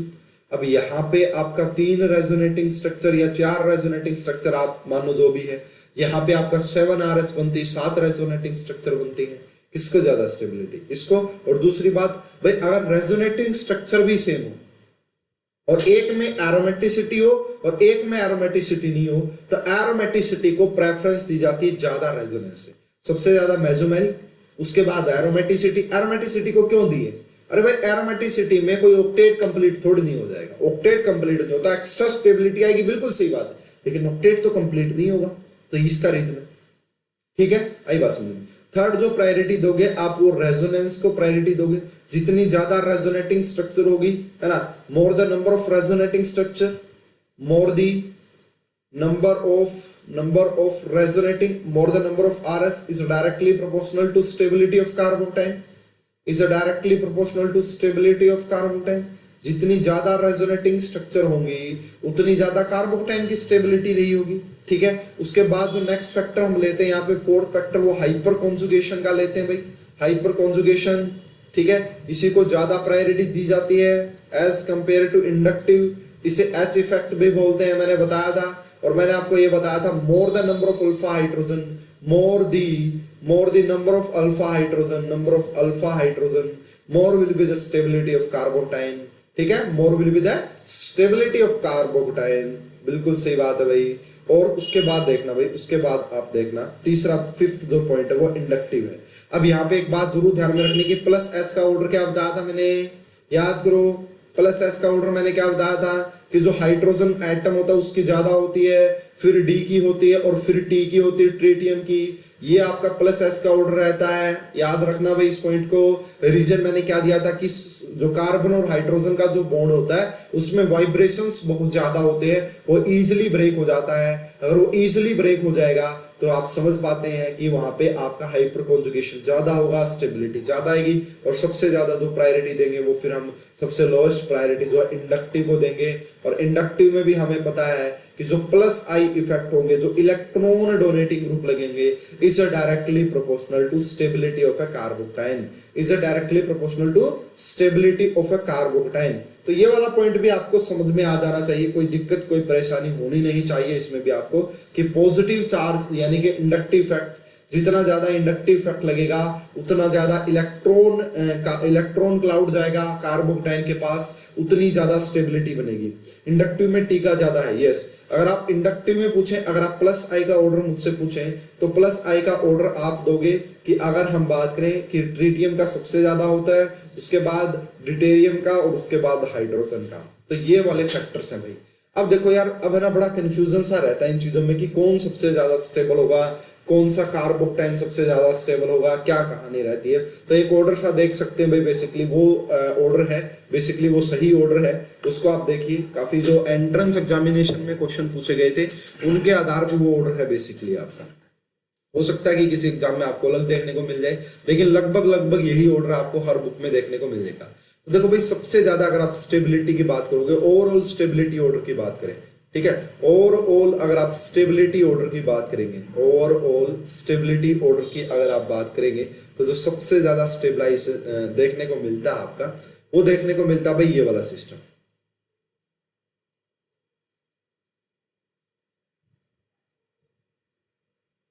ये वाला जो सिस्टम है वो सबसे ज्यादा स्टेबलाइज होता है भाई ये। उसके बाद दो रिंग वाला सिस्टम, यानी कि जो आपका सीपीएम होता है वो बहुत हाईली स्टेबल होते हैं। वो क्या होते हैं? वो हाईली स्टेबल होते हैं। क्यों? मैंने आपको रीजन दे दिया, रिंग ओपनिंग वाला भी दे दिया और सारे फैक्टर मैंने दे दिए, ठीक है। उसके बाद ये वाला सिस्टम होगा भाई। उसके बाद जो आपका आता है यहाँ पे वो ट्रोपिलियम आयन को ज्यादा स्टेबिलिटी। मिसलेनियस कार्बोकटाइन स्टेबल नहीं होता क्या? मिसलेनियस कार्बोकटाइन कौन सा होगा प्रांजल? सर मिसलेनियस कार्बोकटाइन स्टेबल नहीं होता। मिसलेनियस कौन सा कह रहे हो भाई आप? ठीक है। उसके बाद भाई आपका जैसे, अरे अच्छा, मिथाइल कार्बोकटाइन कह रहे हो क्या? मिसलेनियस में मतलब मेरे हिसाब से हम मिथाइल कार्बोकटाइन कहना चाह रहे हैं, ठीक है। तो भाई वो तो अनस्टेबल होता है, इलेक्ट्रॉन डेफिशिएंट है, इलेक्ट्रॉन की कमी है। अगर इलेक्ट्रॉन की कमी है तो कैसे स्टेबलाइज होगा भाई? ठीक है। अगर आप मिथाइल कार्बोकटाइन की बात कर रहे हो या भी नॉर्मल कोई भी कार्बोकटाइन, तो वो अनस्टेबल ही होगा भाई, ऑक्टेट कंप्लीट नहीं होता। तो ये आपका ट्रोपिलियम आयन आता भाई उसके बाद स्टेबिलिटी में। उसका बाद जो है आपका 3 रिंग फिनाइल लगा दो भाई, 3 PH3, और यहाँ पे आप लगा दो कार्बोकटाइन, पॉजिटिव चार्ज लगा दो। तो ये आपका इतना ज्यादा ये भी स्टेबलाइजेशन शो करता भाई। उसके बाद जो है आप PH लगा दो, यहाँ पे 2 लगा दो यहाँ पे, उसके बाद पॉजिटिव चार्ज लगा दो, H लगा दो, ये ज्यादा स्टेबलाइज। इसके बाद देखना भाई, इसके बाद हमें जो देखने को मिलता है वो यही देखने को मिलता है कि जो आपका CH3 है ना, 3 मिथाइल लगा दी, ये वाला जो कार्बोकटाइन होता है ये ज्यादा स्टेबलाइज होता है। ये वाला कार्बोकटाइन ज्यादा स्टेबलाइज होता है एज कंपेयर टू PHCH2। तो ये कुछ आपका बेसिकली ऑर्डर रहेगा। और इससे कम जो बेसिकली रहा होगा आपका, वो आपका बोल सकते हो कि इससे ज्यादा जो स्टेबिलिटी देगा वो कार्बन कार्बन डबल बॉन्ड वाला देगा, ठीक है। इसके बाद जो आप दे सकते हो कि वो आप CH3 का ट्वाइस और इसके बाद पॉजिटिव चार्ज, तो ये कुछ आपका ऑर्डर रहेगा। फिर इस प्रकार से आप बना सकते हैं। सर ट्रोपिलियम आयन ज्यादा स्टेबल होता है 1 और 3 मेंबर रिंग से? नहीं भाई नहीं, 1 और 3 मेंबर रिंग से ज्यादा स्टेबल नहीं होता। मतलब ये करेक्ट ऑर्डर जो मैंने आपको बताया है, ये करेक्ट ऑर्डर है। आप ये इसको याद रखिएगा, ठीक है। ये जो मैंने बताया है ये ज्यादा स्टेबलाइज होता है ना। ये CPM जो होती है भाई, साइक्लोप्रोपाइल मिथाइल, जो ये कटाइन है, ये ज्यादा स्टेबल होता है ट्रोपिलियम आयन से भी, ठीक है। ये आपका ट्रोपिलियम आयन रहा। ये आपका रेजोनेटिंग स्ट्रक्चर 1 और 3 मेंबर रिंग से, 1 3 मेंबर रिंग से, नो, यही है भाई करेक्ट ऑर्डर। तो ये कार्बोकटाइन की ओवरऑल मैंने आपको स्टेबिलिटी के बारे में जानकारी दे दी है कि आपको कभी देखना हो कि कैसे स्टेबिलिटी देखनी, तो ये रहा LADR। LADR क्या लिख रहे हो भाई इधर? ठीक है, बता देना भाई, कोई बात नहीं। तो ये स्टेबिलिटी ऑर्डर भाई। अब है ना क्वेश्चन करेंगे MCQs बहुत। एक और कंसेप्ट मैं आपको बता देता हूं बस ना, कंसेप्ट ऑफ प्लेनरिटी।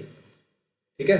तो प्लेनरिटी का मतलब क्या भाई, देखो एक हमारे पास कोई ऐसा सिस्टम है जो बिल्कुल प्लेन में लगा हुआ है, ठीक है भाई, मान लो सेम है, सारी अरेंजमेंट सेम है, अल्फा हाइड्रोजन सेम है, सब कुछ सेम है, लास्ट में खाली कार्बन लिखे हैं सर। हाँ वो मतलब आप लगा लो ना उसके बाद यार आइडिया थोड़ा सा कि CH3 है, उसके बाद ये वाला लगा दो भाई, ठीक है, उसके बाद इसके बाद वाला लगा सकते हो मिथाइल, वो आप आइडिया लगा लो, बस इतने से समझ में आ जाएगी आपको बातें बातें ठीक है। इसके बाद देखोगे, इसके बाद जो मैं आपको बता रहा हूँ ना, प्लेनरिटी का क्या कंसेप्ट रहता है बेसिकली यहाँ पे।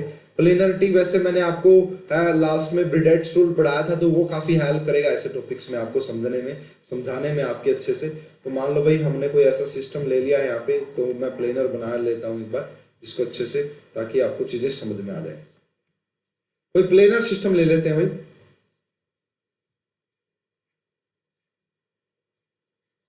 मान लो कुछ इस टाइप का सिस्टम ले लो भाई, ये वाला कार्बोटाइन है, ठीक है। और एक और आप ऐसा ही सिस्टम ले सकते हो भाई, साइक्लिक सिस्टम ले लो, 1 2 3 4 5 6 7 8 है भाई, तो ऐसा ही आप कोई साइक्लिक सिस्टम भी बना सकते हो, कुछ इस टाइप से कोई साइक्लिक सिस्टम बना लो 6, और यहाँ पे आप ये वाला लगा दो भाई, और उसके बाद आप पॉजिटिव चार्ज यहाँ पे लगा दो, या नॉर्मल भी 8 मेंबर की रिंग लगा लो, आप कोई भी 8 मेंबर की रिंग लगा लो और वहां पे पॉजिटिव चार्ज लगाओ, ठीक है। बेसिकली मैं आपको समझाना क्या चाह रहा हूँ, देखिए अब ये वाला जो कार्बोकटाइन है ना, ये वाला जो कार्बोकटाइन वो sp2 हाइब्रिडाइज्ड है, ठीक है, ये वाला कार्बोकटाइन sp2 हाइब्रिडाइज है, और दूसरी बात ये कि असाइक्लिक है, ये वाला असाइक्लिक है, तो यहाँ पे ये वाला कार्बोकटाइन 120 डिग्री में आराम से रह सकता है, असाइक्लिक को कोई स्ट्रेन वगैरह लगने वाली नहीं है, तो ये इजिली 120 डिग्री में रह जाएगा। लेकिन अगर मैं इस कार्बोकटाइन की बात करूं, इस कार्बोकटाइन की अगर बात करें, तो ये आपका sp2 जरूर है, लेकिन ये साइक्लिक सिस्टम में है, और ये तो साइक्लिक में भी आपको पता कि यहाँ पे तो ब्रिडेट्स रूल का वोलेशन हो जाएगा,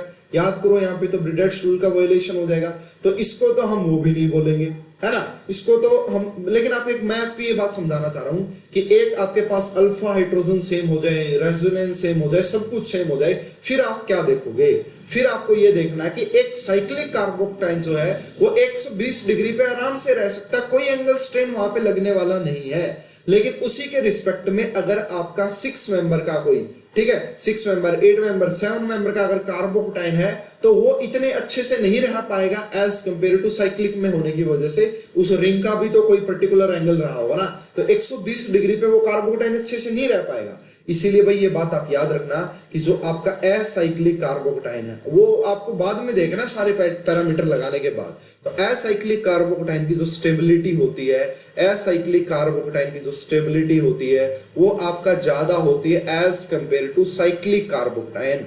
तो साइक्लिक कार्बोकटाइन से ज्यादा स्टेबिलिटी होती है असाइक्लिक की।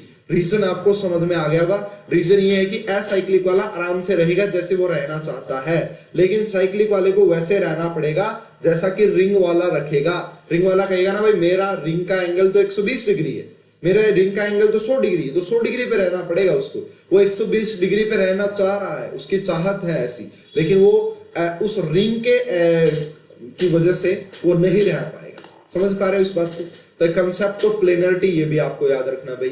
उसके बाद जो आप नेक्स्ट देख सकते हैं यहाँ पे भाई, नेक्स्ट एक और कंसेप्ट है भाई, इस चीज को भी समझ लेना भाई, इस चीज को भी ध्यान से देख लेना कि एक मान लो भाई आपके पास यहाँ पे पॉजिटिव चार्ज है इस पोजीशन पे, यहाँ पे आपका ये वाला सिस्टम लगा हुआ है, ये ए हो गया आपका मान लो, उसके बाद ऐसा ही सिस्टम आपका लगा हुआ है यहाँ पे, ये वाला पॉजिटिव, ये वाला पॉजिटिव, और यहाँ पे आपका कुछ इस टाइप से सिस्टम लगा दे हम, ठीक है। और एक और हम यहाँ पे सिस्टम लगा सकते हैं भाई, तो वो सिस्टम कैसे लगा सकते हैं भाई, आपने यहाँ पे यहाँ पे यहाँ पे यहाँ पे ये लगाया, इतना तो लगाया यहाँ पे ये एक्स्ट्रा, ये आपने कुछ इस टाइप का लगा दिया भाई, ठीक है, इस टाइप का लगा दिया। तो बताइए कि किसमें ज्यादा स्टेबिलिटी होगी? तो भाई देखो, जितनी ज्यादा नंबर ऑफ रिंग, ये नॉरबोरेन लाइक सिस्टम्स है, इनको मैं ब्रिडेट्स रूल में एक्सप्लेन कर चुका हूँ, तो जितने ज्यादा नंबर ऑफ कार्बन एटम्स होंगे उतना ज्यादा फ्लेक्सिबिलिटी आएगी कंपाउंड में, उतनी ज्यादा फ्लेक्सिबिलिटी आएगी, तो पॉजिटिव चार्ज अपने हिसाब से रहना चाहने की कोशिश करेगा, पॉजिटिव चार्ज अपने हिसाब से रहने की, अपने एक पर्टिकुलर एंगल पे। अब देखो यार, एक तो क्या है, इसको आप ऐसे समझ सकते हो भाई, एक तो क्या है कि एक कॉलोनी है जिसमें आपका भाई ना 100 घर है, भीड़ भड़ाका है काफी, है ना, 100 के 100 मतलब 100 प्लाट है वहां पे, 100 फ्लोट है, और वहां पे 100 के 100 घर बने हुए हैं, ठीक है। तो वहां पे मान लो कि या 99 घर बने हुए, एक घर बनना है वहां पे, तो उस 99 उस एक घर वाले को उसके हिसाब से बनाना पड़ेगा ना। लेकिन एक ऐसा भाई बहुत सारा एरिया खाली पड़ा, आराम से फ्लेक्सिबिलिटी है, कैसे भी किसी तरीके से भी डिजाइन निकाल के बना सकता है। तो ये कहानी वहीं पे है कि यहाँ पे भाई आपका फ्लेक्सिबिलिटी आ जाती है, जितने ज्यादा नंबर ऑफ कार्बन्स इंक्रीज होते हैं उतनी ज्यादा फ्लेक्सिबिलिटी आ जाती है कंपाउंड में, और उतनी ज्यादा स्टेबिलिटी आ जाती है कार्बोक्टाइन में। तो इसका जो ऑर्डर रहेगा वो सी के बाद बी और बी के बाद ए। बिल्कुल समझ में आ गया होगा।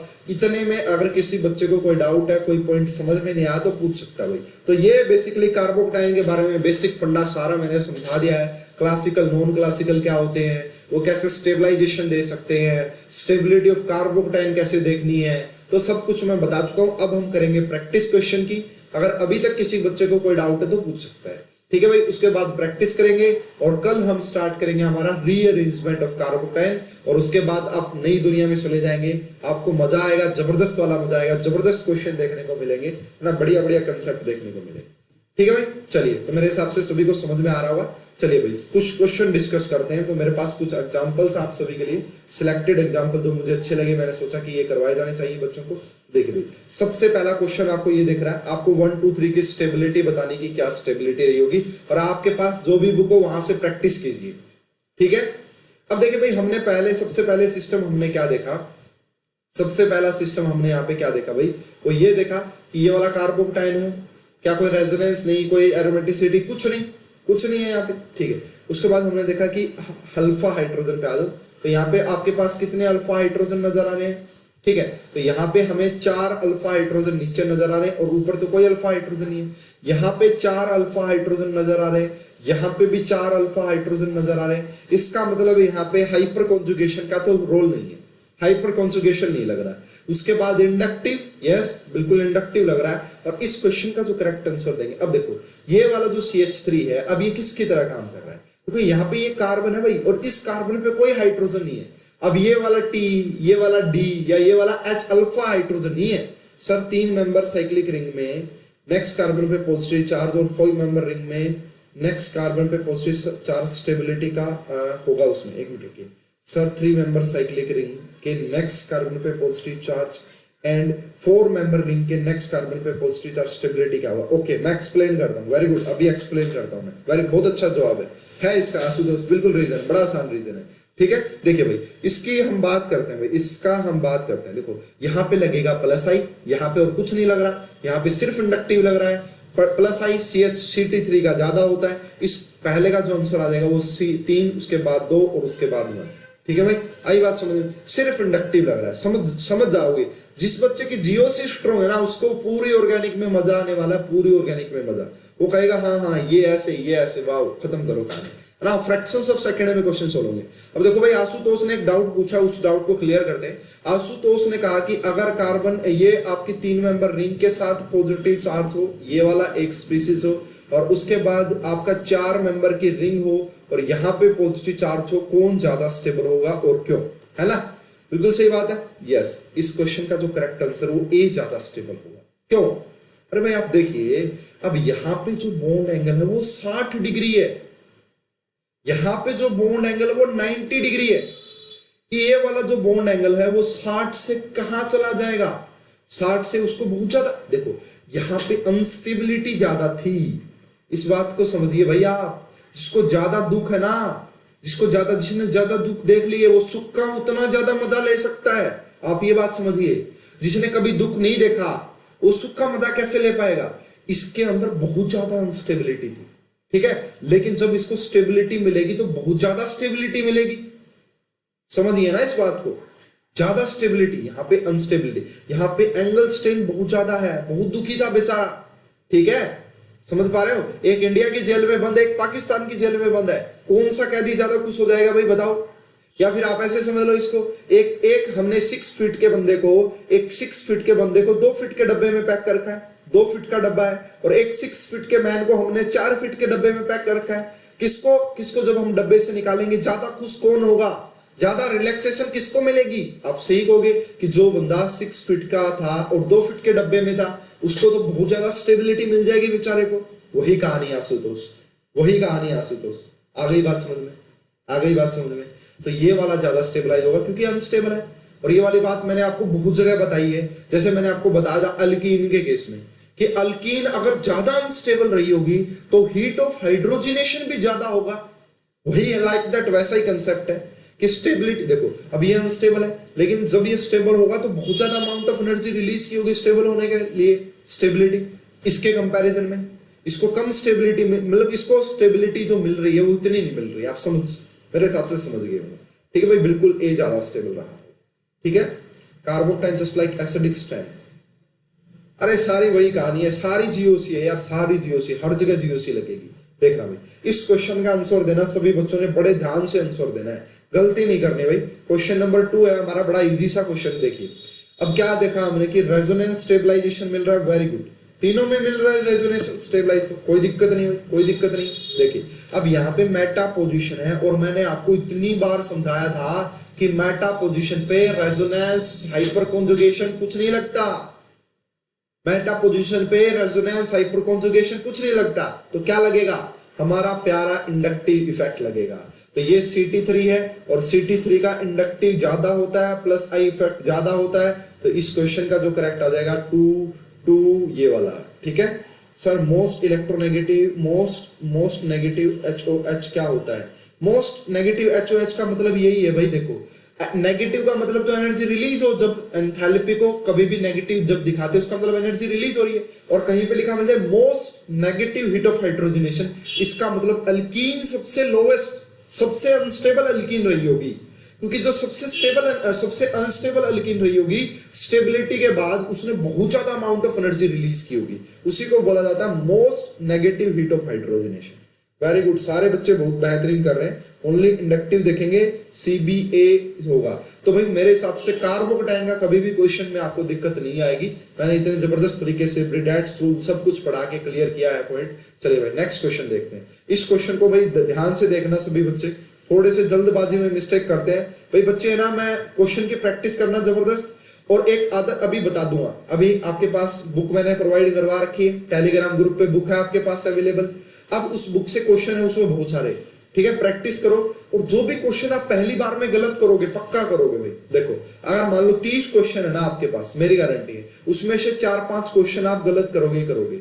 और वो गलत आप ना आपके कंसेप्ट नहीं आ रहे इस वजह से नहीं करोगे, आप जल्दबाजी में करोगे, आप कोई पॉइंट देखना भूल जाओगे कि वो है, तो उसके ऊपर, उस पेज के ऊपर लिख लेना कि फर्स्ट अटेम्प्ट में मैंने question number 5, question number 7, question number 10 गलत किया भाई, है ना, पहले अटेम्प्ट में लिख लेना फर्स्ट स्टार और ये वाले क्वेश्चन गलत किए, ताकि जब आप दोबारा प्रैक्टिस करो तो इन क्वेश्चन को माइंड ऑटोमेटिक एक्टिव हो जाए। हाँ यहाँ पे ये गलती की थी मैंने पिछली बार, अब नहीं करनी है। ये काफी इंपॉर्टेंट पॉइंट होता भाई, क्योंकि एग्जाम में क्वेश्चन इजी आएगा, बस बच्चे को क्या ध्यान में नहीं रहेगा, वहीं पे मिस्टेक करेगा। इसलिए भाई काफी बेहतरीन मेथड है, इसका आप हर जगह अप्लाई कर सकते हो कि आप जब भी असाइनमेंट करो वहां पे आपसे फर्स्ट टाइम पे क्वेश्चन गलत होंगे, उन क्वेश्चन के ऊपर मार्क लिख लो, मतलब क्वेश्चन के ऊपर मत लिखना, पेज के ऊपर लिख लो ऊपर, और गलत उनको फिर जब भी आप दोबारा ट्राई करोगे आपको वो हाईलाइट हो जाएंगे एकदम से, हाँ इस क्वेश्चन में मैंने ये मिस्टेक की थी, और आपने बार बार वही मिस्टेक करनी है। ठीक है, जितनी बार पढ़ो इस क्वेश्चन को ध्यान से आंसर बताइए भाई, देखते कितने बच्चे इस क्वेश्चन का सही से आंसर बता पाएंगे। देखिए, which of the following option is correct for the relative stability of cation 1, 2 and 3 as this? Most stable आपको सबसे पहला बताना है भाई, मोस्ट स्टेबल आपको सबसे पहला बताना है। अब देखिए क्या देखेंगे बच्चे, सर क्वेश्चन बुक को रीसेंड कर दीजिए ना प्लीज। ओके निखिल, कर देता हूं मैं, ठीक है भाई। आशुतोष ने शेयर की थी वो बुक, आशुतोष वो बुक दोबारा से शेयर कर देना आप, है ना, जो बुक मैंने बताई थी ना पियर्सन पब्लिकेशन की, वो दोबारा से शेयर कर देना। और एक और अच्छी बुक बताऊंगा भाई आपको, थोड़ी पढ़नी है तो किसी को, वो मतलब डिटेल में है, बहुत जबरदस्त है, मुझे काफी अच्छी लगी। और जो डायग्राम, जो रिप्रेजेंटेशन उस बुक का है वो बेहतरीन है, मजा आ जाएगा आपको वो बुक। और लैंग्वेज काफी आसान लगी मुझे उस बुक की, ठीक है, मैं बताऊंगा आपको बाद में नेम उस बुक का क्या है। देखिए अब देखो यहाँ पे क्या ये रेजोनेंस स्टेबलाइजेशन है, यस, क्या ये रेजोनेंस स्टेबलाइजेशन है, बताओ भाई। आंसर नहीं आया अभी तक किसी भी बच्चे का, आंसर बताओ फटाफट से, मैं वेट कर रहा हूं ताकि तुम गलत करें बहुत सारे बच्चे, और उसके बाद मैं उनको समझाऊं कि आपने ये गलती की है यहाँ पे। फटाफट से बताइए, फटाफट से जल्दी करो। देखिए भाई अब ये आपका यहाँ पे प्योरली हमें दिख रहा है कि रेजोनेंस हो रहा है, यस रेजोनेंस है। क्या यहाँ पे रेजोनेंस? नो रेजोनेंस, कोई रेजोनेंस नहीं है, कोई रेजोनेंस नहीं है, नो रेजोनेंस। बट हाइपर तो है, यस बिल्कुल है। कितने अल्फा हाइड्रोजन है, कितने अल्फा हाइड्रोजन? 5 अल्फा हाइड्रोजन है। कितने हैं? 5 अल्फा हाइड्रोजन है। उसके बाद देखो कर दी ना बच्चों ने मिस्टेक, जो मैं चाह रहा था वही मिस्टेक की है मैक्सिमम बच्चों ने, दीपक ने, प्रिया ने, अंकिता ने। इसीलिए तो मैंने पूरी कहानी समझाई आपको पहले कि आप मिस्टेक मत कर देना, और करा कि बच्चों ने मिस्टेक, मुझे पता था करेंगे। इसके पास नो अल्फा हाइड्रोजन, कोई अल्फा हाइड्रोजन नहीं है। अगर अल्फा, इसके पास तो 5 अल्फा हाइड्रोजन, भाई रेजोनेंस नहीं है मैं मानता हूं, लेकिन इसके पास तो एक भी अल्फा हाइड्रोजन नहीं है। इस क्वेश्चन का जो करेक्ट आंसर आएगा ना, इस क्वेश्चन का जो करेक्ट आंसर, नहीं आशुतोष गलत कह रहे हो, आप भी गलत कह रहे हो, ऐसा नहीं, वो कहानी अलग थी। A is the correct answer, yes A is the correct answer. इस क्वेश्चन का जो करेक्ट आंसर ए है। फर्स्ट सबसे ज्यादा स्टेबल बिकॉज रेजोनेंस स्टेबलाइजेशन है, उसके बाद सेकंड वाला क्योंकि उसके पास 5 अल्फा हाइड्रोजन है, और थर्ड तो लोवेस्ट रहा होगा क्योंकि उसके पास एक भी अल्फा हाइड्रोजन नहीं है। हाँ मान लिया कि 3 इंडक्टिव जरूर लग रहे हैं उसके ऊपर, लेकिन नो, इंडक्टिव को रेजोनेंस से ज्यादा प्रेफरेंस नॉर्मल हम देंगे नहीं। इस क्वेश्चन का करेक्ट आंसर ए होगा। समझ में आई बात? आ गई बात समझ में? किसी बच्चे को कोई डाउट है तो पूछ ले भाई, है ना। बच्चे मिस्टेक करते, मैंने जानबूझ के ऐसे क्वेश्चन लिए हैं कि भाई इनमें बच्चा जल्दबाजी में गलतियां करेगा ही करेगा। नेक्स्ट क्वेश्चन देखिए भाई, नेक्स्ट क्वेश्चन क्या है हमारा। वाओ, नेक्स्ट क्वेश्चन ध्यान से, थोड़ा सा ध्यान से। ये सारे क्वेश्चन मैंने ऐसे चूज किए हैं भाई जिनमें थोड़ी सी मिस्टेक करेगा। आपको बताना भाई मोस्ट स्टेबलाइज कार्बोक्टाइन, आपको बताना है मोस्ट स्टेबलाइज कार्बोक्टाइन, इनमें से कौन सा स्टेबलाइज कार्बोक्टाइन है। देखो भाई, ये वाला रेजोनेंस में है, यस वेरी गुड। ये वाला रेजोनेंस में, यस। ये वाला रेजोनेंस में, यस। ये वाला रेजोनेंस। एरोमेटिसिटी का कोई यूज नहीं है, एरोमेटिसिटी का कोई यूज नहीं। क्या यूज है भाई? एरोमेटिसिटी नहीं है यहाँ पे कहीं पे भी, ठीक है।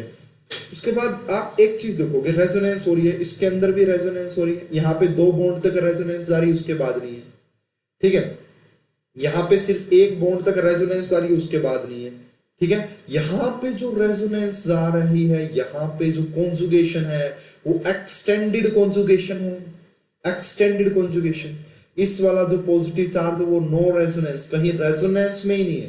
तो देखो यार, सिंपल सी कहानी समझ में आ गई होगी कि सी सबसे ज्यादा स्टेबलाइज, उसके बाद ए, उसके बाद बी, और उसके बाद डी। किसी बच्चे को कोई डाउट है तो पूछ सकता है, लेकिन आपसे सिर्फ मोस्ट स्टेबलाइज पूछा था, तो मैं इस क्वेश्चन का जो करेक्ट आंसर वो सी लगाऊंगा। तो सॉरी भाई, बोलिए भाई, किसी बच्चे को कोई डाउट है तो।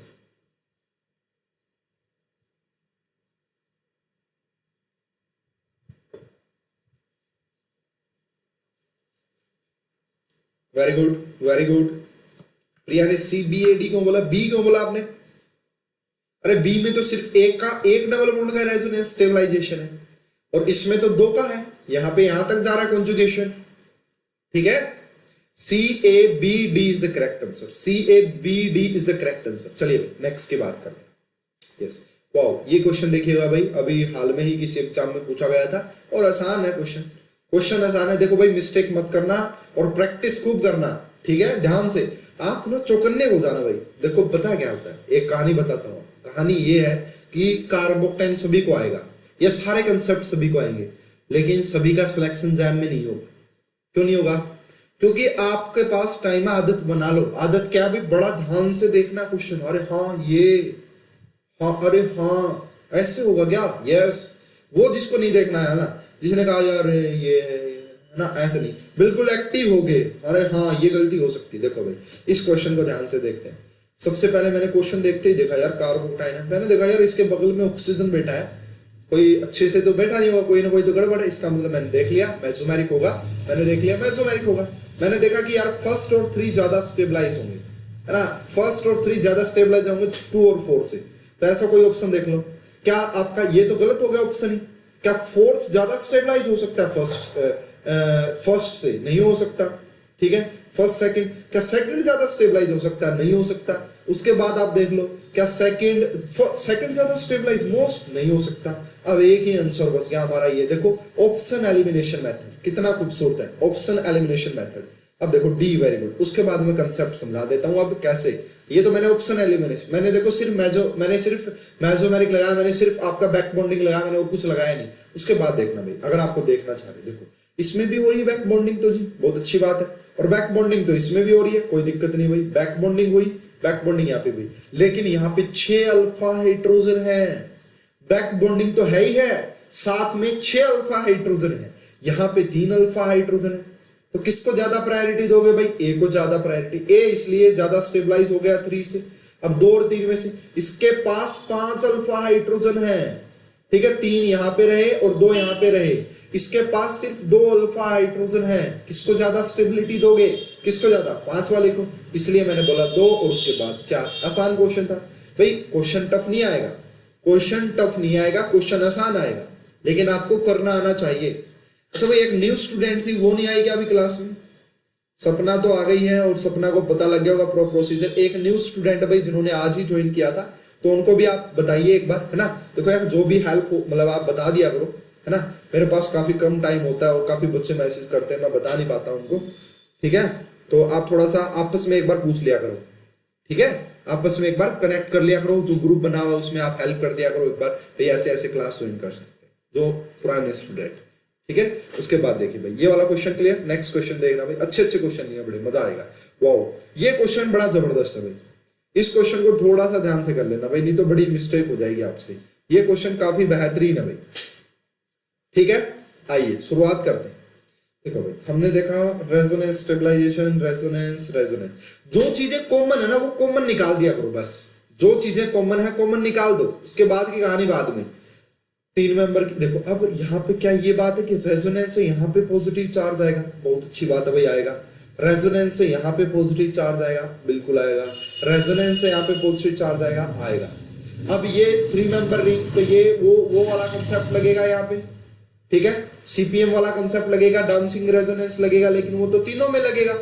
डांसिंग रेजोनेंस तो तीनों में लगेगा, ठीक है भाई, डांसिंग रेजोनेंस तीनों में लगेगा, ठीक है। उसके बाद क्या कंसेप्ट लगाओगे भाई? उसके बाद हमने क्या किया था भाई, इस बॉन्ड को हमने कहां पे ब्रेक किया था? यहाँ पे ब्रेक किया था। इस बॉन्ड को हमने यहाँ पे ब्रेक किया था और यहाँ पे हमने पॉजिटिव चार्ज बनाया था, ठीक है। इस तरीके से आप समझ सकते हैं इसको। कार्बन एक्शन को अल्फा हाइड्रोजन से भी देख सकते हैं। सर आज की ये वीडियो रिकॉर्डेड मिलेगी? बिल्कुल मिलेगी, क्यों नहीं मिलेगी भाई, सब मिलेगी, सब रिकॉर्डेड मिलेगी, ठीक है। लेकिन भाई एटॉमिक स्ट्रक्चर का जो क्लास रहा होगा, एटॉमिक स्ट्रक्चर की क्लास सिर्फ जिन्होंने कंप्लीट कोर्स बाय किया उन्हीं को दिखाई देगी, ठीक है। चलिए भाई, अब यहाँ पे बात करते हैं। देखो यहाँ पे बात करें तो यहाँ पे देखो 2 CH3 लगे हुए हैं, प्लस आई ज्यादा है, यहाँ पे 1 का प्लस आई है और यहाँ पे है ही नहीं, है ना। और अगर आप देखोगे कार्बो हाइपर कॉन्जुगेशन से बेसिकली सोल्व होने वाली चीज है नहीं ये। इसका जो करेक्ट आंसर वो ये है कि ये सबसे ज्यादा स्टेबलाइजेशन, यानी कि करेक्ट ऑर्डर आ जाएगा 1 2 3। क्या आ जाएगा भाई? Correct order 1 2 3 is the correct answer. चलिए भाई नेक्स्ट की बात करते हैं। वाओ, ये क्वेश्चन देख लो भाई, अभी ये तो मैं एक्सप्लेन ही करके आया हूँ कि यहाँ पे 3 CPM हो रहे हैं, यानी कि 3 बार डांसिंग रेजोनेंस 3 स्ट्रक्चर से, तो ये स्टेबिलिटी ऑर्डर आ जाएगा भाई। 3 सबसे ज्यादा स्टेबल, उसके बाद 2 और उसके बाद 1, ये आ जाएगा भाई आपके पास करेक्ट आंसर। वाओ, ये वाला देखना भाई, इसको कैसे डील करेंगे भाई, इसको कैसे डील करेंगे देखना। इसको कैसे डील करोगे भाई? सबसे पहले देखो ध्यान से, हमने देखा यार, पहले हम देखते हैं कि ये तो बात समझ में आई कि यहाँ पे 3 मेंबर की रिंग है और उसके डायरेक्टली पे पॉजिटिव चार्ज है, यहाँ पे वो आपका डांसिंग रेजोनेंस लाइक फिनोमिना हो सकता है, ठीक है। अब ठीक है, यहाँ पे भाई आपका 4 मेंबर के साथ पॉजिटिव है, हो सकता है, मान लिया। अब देखो यार, यहाँ पे देखा जाए, इसके पास अल्फा हाइड्रोजन काउंट करो, यहाँ पे इसके पास 3 अल्फा हाइड्रोजन है, इसके पास अल्फा हाइड्रोजन काउंट करो, इसके पास सिर्फ 2 अल्फा हाइड्रोजन, ठीक है। इसके पास 3 अल्फा हाइड्रोजन है, कौन से वाले? ये रहे ऊपर थी। इसके पास सिर्फ 2 अल्फा हाइड्रोजन है, कौन ज्यादा स्टेबल होगा? हाइपर कॉन्जुगेशन से देखो, है ना, हाइपर कॉन्जुगेशन से भी और 3 मेंबर रिंग के डायरेक्टली अटैच वाले से भी ए ज्यादा स्टेबल होगा, इसीलिए फर्स्ट की स्टेबिलिटी ज्यादा रही होगी वही सेकंड से। First is more stable then second, first is more stable then second. Question देख के डरना नहीं है, आपके कंसेप्ट स्ट्रॉन्ग होने चाहिए, बस कोई दिक्कत आएगी नहीं। आपके कंसेप्ट स्ट्रॉन्ग होंगे, कोई दिक्कत नहीं आने वाली है। अच्छा भाई, ये वाले क्वेश्चन भी देख लो भाई एक बार, इन क्वेश्चंस को भी देख लेते हैं। ये क्वेश्चन मैंने अभी अभी करवाया भाई, बस उसी क्वेश्चन को बदल दिया है, दिखने में अलग लग रहा है लेकिन क्वेश्चन में कोई डिफरेंस नहीं है। ये देखो भाई, यहाँ पे मेसोमेरिक, यहाँ पे मेजोमेरिक, यहाँ पे 3 अल्फा हाइड्रोजन, यहाँ पे 6 अल्फा हाइड्रोजन, यहाँ पे कोई मेजोमेरिक नहीं। करेक्ट आंसर आ जाएगा 3 2 1। करेक्ट आंसर क्या आ जाएगा भाई आपका? 3 2 1 इज द करेक्ट आंसर। 1 होगा क्या सर? यस बिल्कुल 1 होगा, यस 1 होगा बिल्कुल। अंतिका बिल्कुल 1 होगा, वेरी गुड, ठीक है भाई। उसके बाद देखो भाई, उसके बाद देखो ये वाला क्वेश्चन थोड़ा आराम से करना भाई, थोड़ा आराम से करना। मिस्टेक कर सकते हैं बच्चे जल्दबाजी में, लेकिन थोड़ा सा आराम से दिमाग लगा के, दिमाग को यूज करके करना है, ठीक है। तो यार देखो, एक बार करो अटेम्प्ट फटाफट से, 1 मिनट मैंने आपको दिया इसको अटेम्प्ट करने के लिए, ताकि आप मिस्टेक करें और मैं उसको ठीक करवाऊं बाद में। तो फटाफट से अटेम्प्ट कीजिए, इसका आंसर बताइए क्या होगा।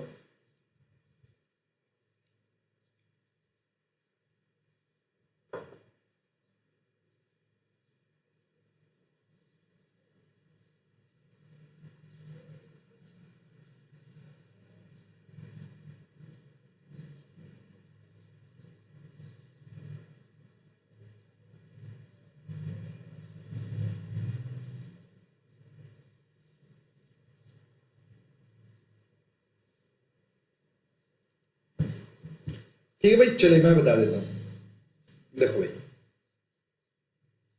जो करेक्ट आंसर रहा होगा वो 4, उसके बाद 2, उसके बाद 3 और उसके बाद 1। बहुत सारे बच्चों ने शायद गलत बताया हो, लेकिन जिन्होंने ब्रिडाइट रूल की वीडियो देखी होगी मेरी, वो सही बता पाए मेरे हिसाब से। देखिए भाई, आराम से देखिए, मैंने काफी कंसेप्ट करवाए थे, मैंने एसिडिक स्ट्रेंथ में भी खूब सारे कंसेप्ट ऐसे करवाए थे। प्रिया ने गलत किया, आशुतोष ने भी गलत किया, सपना ने भी गलत किया। क्यों भाई, समझ में नहीं आ रही बातें? Very good, yes. अंकित ने बिल्कुल सही किया, अंकित ने बिल्कुल सही किया, अनामिका ने गलत किया एंड यंतिका ने भी गलत किया। गलत है भाई। अरे यार ये बात देखो, यहाँ पे इसका भी मेसोमेरिक लग रहा है, इसका भी मेसोमेरिक, 2 जगह से मेसोमेरिक लग रहा है, नो प्रॉब्लम, बहुत अच्छी बात है। दूसरी बात यहाँ पे ये देखिए कि जैसे ही आप यहाँ पे डोनेशन करवाओगे, यहाँ पे नाइट्रोजन पे पॉजिटिव चार्ज आएगा। यहाँ पे भी दोनों से डोनेशन हो रहा है, यहाँ से भी डोनेशन, यहाँ से भी डोनेशन, बहुत अच्छी बात है। नाइट्रोजन यहां से भी डोनेशन, यहां से भी डोनेशन, लेकिन नाइट्रोजन पे पॉजिटिव चार्ज ज्यादा स्टेबल होता है।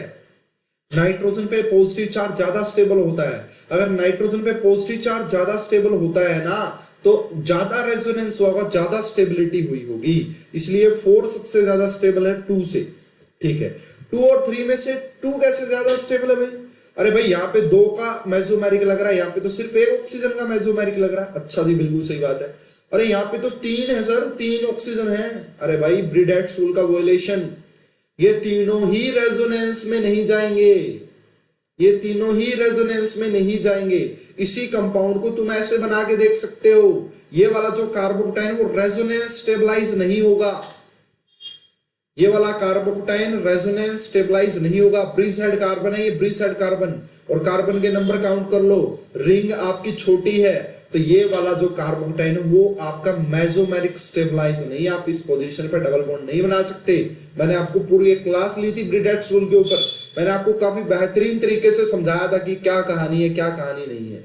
ठीक है भाई, आई बात समझ में या नहीं आई? आई बात समझ में या नहीं आई? इसलिए फर्स्ट लोएस्ट होगा भाई, बल्कि यहाँ पे तो इनका माइनस आई लग रहा है, ऑक्सीजन 3 ऑक्सीजन का माइनस आई लग रहा है, ठीक है ना। स्टेबिलिटी नहीं मिल रही, उल्टा अनस्टेबिलिटी आ रही है, आप ऐसे समझ सकते हो। इस क्वेश्चन का जो करेक्ट आंसर है वो 4 2 3 1। किसी भी बच्चे को कोई भी डाउट हो तो पूछना भाई। ये लास्ट क्वेश्चन है आज की हमारी क्लास का, और क्वेश्चन का लेवल बड़ा जबरदस्त है, बहुत ही बेहतरीन। वैसे तो जैम पूछेगा नहीं, लेकिन अपने को हर तरीके से तैयार रहना, फ्यूचर में मान लो पूछ ही ले, फिर क्या करेंगे। देखो ये क्वेश्चन आया था, अभी गेट में आया था, और बहुत बेहतरीन है, मजा आ जाएगा क्वेश्चन देख के। आपसे बोला गया है rate of solvolysis of the given compound in the order. आपको rate of solvolysis, but sir second और फोर्थ में क्रॉस कॉन्जुगेशन है, बट 3 में, अरे यार आशुतोष रिवीजन नहीं कर रहे हो फिर आप सभी। मैंने कहा ठीक है क्रॉस कॉन्जुगेशन 70% ये देगा, 70% ये देगा। अब ये थोड़ी नहीं है कि क्रॉस कॉन्जुगेशन की वजह से बिल्कुल, हाँ क्रॉस कॉन्जुगेशन की वजह से वो 100% डोनेशन नहीं देंगे, लेकिन यहाँ पे ओवरऑल डोनेशन 140% हो रहा है, यहाँ पे ओवरऑल डोनेशन कितना हो रहा है, सिर्फ 100% हो रहा है। बताओ कहाँ पे ज्यादा स्टेबिलिटी आएगी, बताओ आशुतोष कहाँ पे ज्यादा स्टेबिलिटी आएगी। अब आपको मेरे हिसाब से बात समझ में आ गई होगी। चले भाई नेक्स्ट की कहानी जानते हैं, नेक्स्ट क्या कहना चाह रहा है। अरे वाह कितना जबरदस्त क्वेश्चन है। क्योंकि इन्होंने बोला कि रेट ऑफ सोलुबलिसिस, आप सभी को पता होगा कि रेट ऑफ सोलुबलिसिस के बारे में मैंने आपको जरूर बताया होगा, अगर नहीं बताया हो तो बस कुछ नहीं, कि आप यहां से ये जो एक्स ये लिविंग ग्रुप है, क्या लिविंग ग्रुप, ये यहां से लीव करेगा, कार्बोकेटाइन बना लीजिए। ये क्वेश्चन आपके लिए रेट ऑफ सोलोलिसिस का नहीं है, ये क्वेश्चन आपके लिए स्टेबिलिटी ऑफ कार्बोकेटाइन का, किसका क्वेश्चन है, स्टेबिलिटी ऑफ कार्बोकेटाइन का क्वेश्चन है। एक यहां पे पॉजिटिव चार्ज बना, ठीक है, एक यहां पे पॉजिटिव चार्ज बना, ठीक है, एक यहां पे पॉजिटिव चार्ज बना, ठीक है, एक आपका यहां पे पॉजिटिव चार्ज बना और एक आपका यहां पे पॉजिटिव चार्ज बना। आपको बताना है स्टेबिलिटी ऑफ कार्बोकेटाइन, ठीक है। अब देखो यार, मैं है ना कंपैरिजन करवाता हूं आपसे, आप खुद बताना कि जो चीजें मैंने बताई हैं उनसे आपको हेल्प मिलेगी या नहीं मिलेगी। इसीलिए मैंने थोड़ा सा नॉन क्लासिकल वाला समझाया आपको ना, कि थोड़ी सी कहानी क्लियर हो आपको, ताकि क्योंकि क्वेश्चन आया भाई एग्जाम में ना, इसी को एनजीपी कह के neighbour group participation reaction mechanism में भी इसको यूज किया जाएगा, है ना, उसको बाद में डिस्कस करेंगे। लेकिन आप कार्बोकेटाइन सिंपल सी लैंग्वेज में समझाऊंगा आपको बातें। देखो भाई, मुझे ये बताओ कि पी और क्यू में से कौन ज्यादा स्टेबल है, पी और क्यू में से कौन ज्यादा स्टेबल है।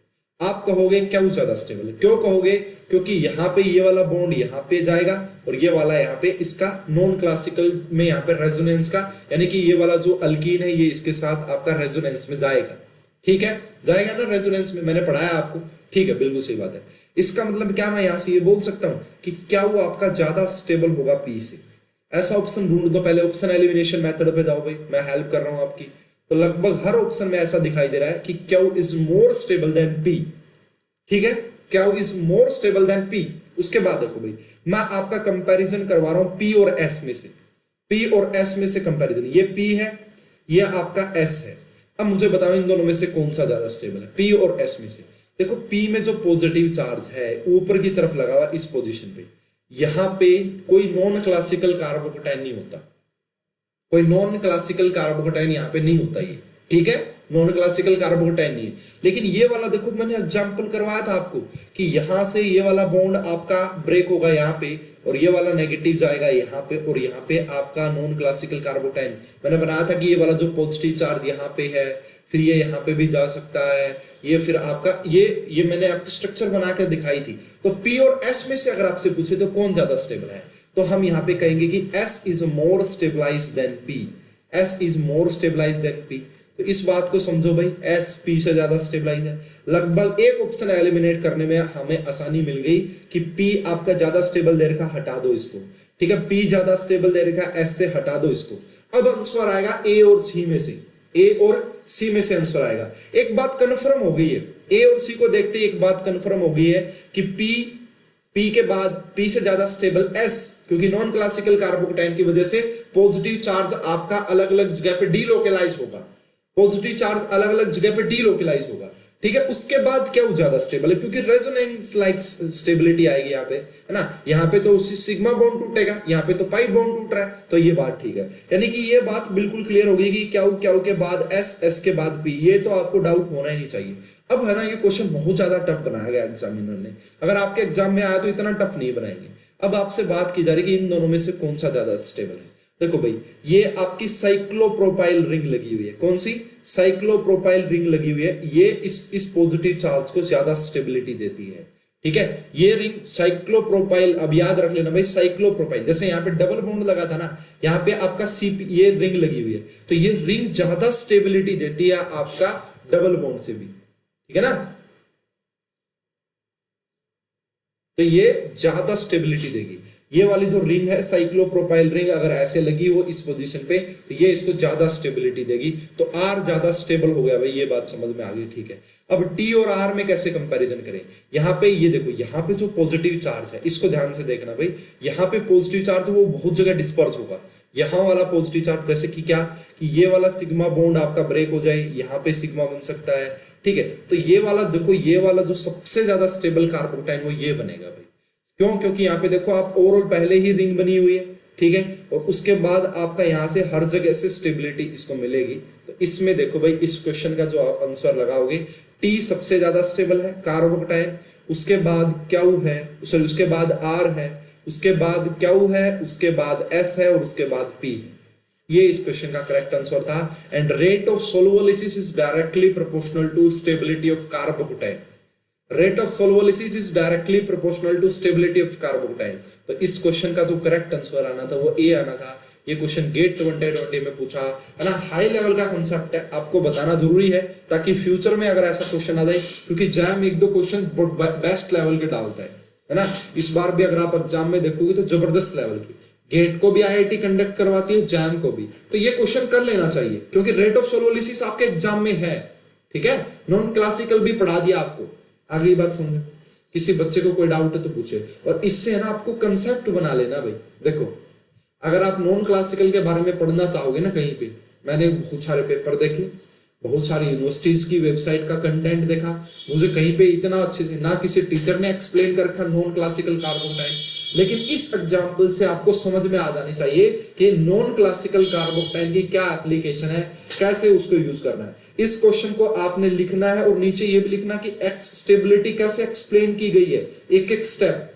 आर क्या, आर और टी में कैसे, आर में क्या था भाई, ये नीचे की तरफ भी लगी हुई थी, और उसके बाद जो है उसके बाद यहाँ पे देखो ये तो मिले हुए ना, यहाँ पे रिंग देखो, ये वाला तो लग रहा है कि पूरा अच्छे से सिस्टम है।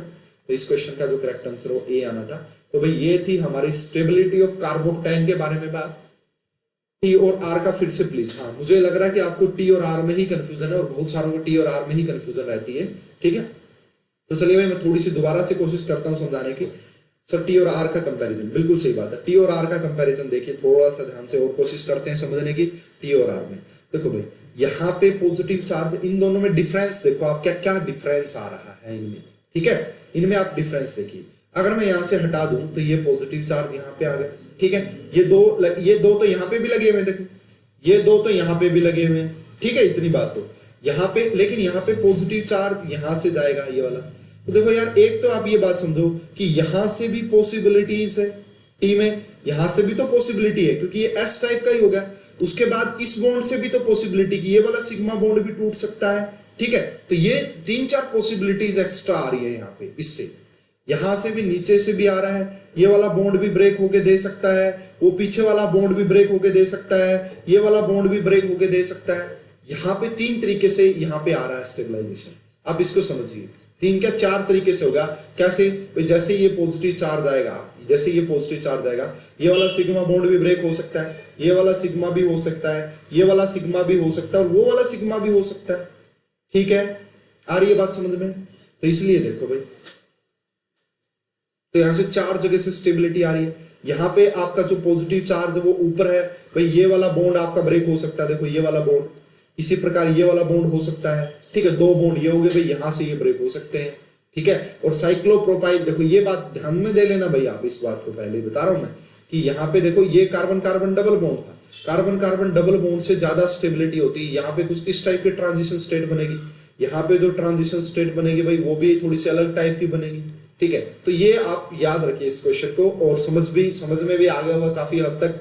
नॉन क्लासिकल का यूज भी मैंने बता दिया कि क्या होता है बेसिकली, तो मेरे हिसाब से कुछ हद तक आपको ये कंसेप्ट क्लियर हुआ होगा, ठीक है। ज्यादा डिटेल में कहीं पढ़ने को मिलेगा नहीं, ये क्वेश्चन ही कंसेप्ट है, ठीक है। ये क्वेश्चन ही कंसेप्ट है, इसको लिख के अच्छे से लिख लेना कि ऐसा हो तो इसको ज्यादा स्टेबल हम मानेंगे, ठीक है। गेट 2020 का question A is the correct answer, stability of carbocation. Non classical की कहानी है थोड़ी सी आपको समझा रहा, कहीं इसको नाइबर ग्रुप पार्टिसिपेशन से सोल्व करते हैं, लेकिन आप ऐसे सोल्व कर सकते जो मैंने आपको एक्सप्लेनेशन दी, ठीक है भाई। तो ये वाला पॉइंट क्लियर हो गया। तो स्टेबिलिटी ऑफ कार्बोटाइन का कहीं पे भी क्वेश्चन दिखे पूछना। अब है ना कल वाला जो फैक्टर है वहां पे आपको स्टेबिलिटी की जानकारी काफी अच्छी होनी चाहिए, क्योंकि कल हम पढ़ेंगे रीअरेंजमेंट, और रीअरेंजमेंट जो होती है ना वो किसके लिए होगी रीअरेंजमेंट। रीअरेंजमेंट जब होगी एक अनस्टेबल कार्बोटाइन अगर मोर स्टेबल कार्बोटाइन में कन्वर्ट हो जाए कैसे भी करके। कल हमारा मेन फोकस क्या रहेगा कि एक अनस्टेबल कार्बोटाइन है, किसी को भी हम बहला फुसला के कहेंगे भाई ऐसा कर ले यार तुम, है ना, पूरा कंपाउंड स्टेबल हो जाएगा। लेकिन आपको ये पता होना जरूरी है कि कौन सा कार्बोटाइन स्टेबल है और कौन सा कार्बोटाइन रीअरेंजमेंट के बाद स्टेबल होगा या नहीं होगा। ये कंसेप्ट अगर आपको रीअरेंजमेंट आ जाता है तो पीना कोलोन हो गई आपकी, क्योंकि पीना कोलोन में 1,2 हाइड्राइड शिफ्टिंग या 1,2 शिफ्टिंग का यूज करते हैं, ठीक है। पीना कोलोन में रिंग एक्सपेंशन का यूज करते हैं, है ना, और भी बहुत सारी रिएक्शन है जहां पे आपका रीअरेंजमेंट ऑफ कार्बोटाइन, और डायरेक्ट क्वेश्चन भी आते हैं रीअरेंजमेंट ऑफ कार्बोटाइन के ऊपर। तो ये वाला कंसेप्ट, किसी को डाउट भाई आज की क्लास में आज की क्लास में कोई डाउट तो पूछिए, उसके बाद भाई हम पढ़ते हैं, नेक्स्ट क्लास डिस्कस करेंगे। और भाई टाइम का अभी तो मेरे हिसाब से यही सही है भाई, फिर भी आप व्हाट्सएप पे एक टेलीग्राम पे पूछ लेंगे शाम को, है ना, तो वहां पे डिस्कस कर लेंगे इस पॉइंट को।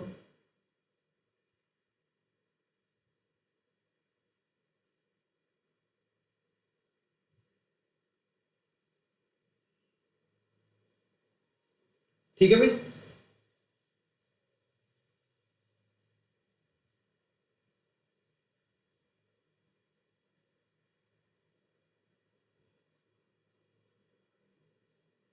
फटाफट से बोले भाई, फटाफट से।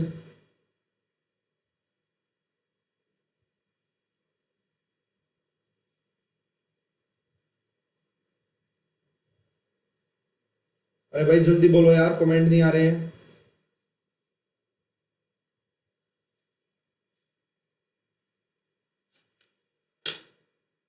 वीडियो रुक गई है क्या?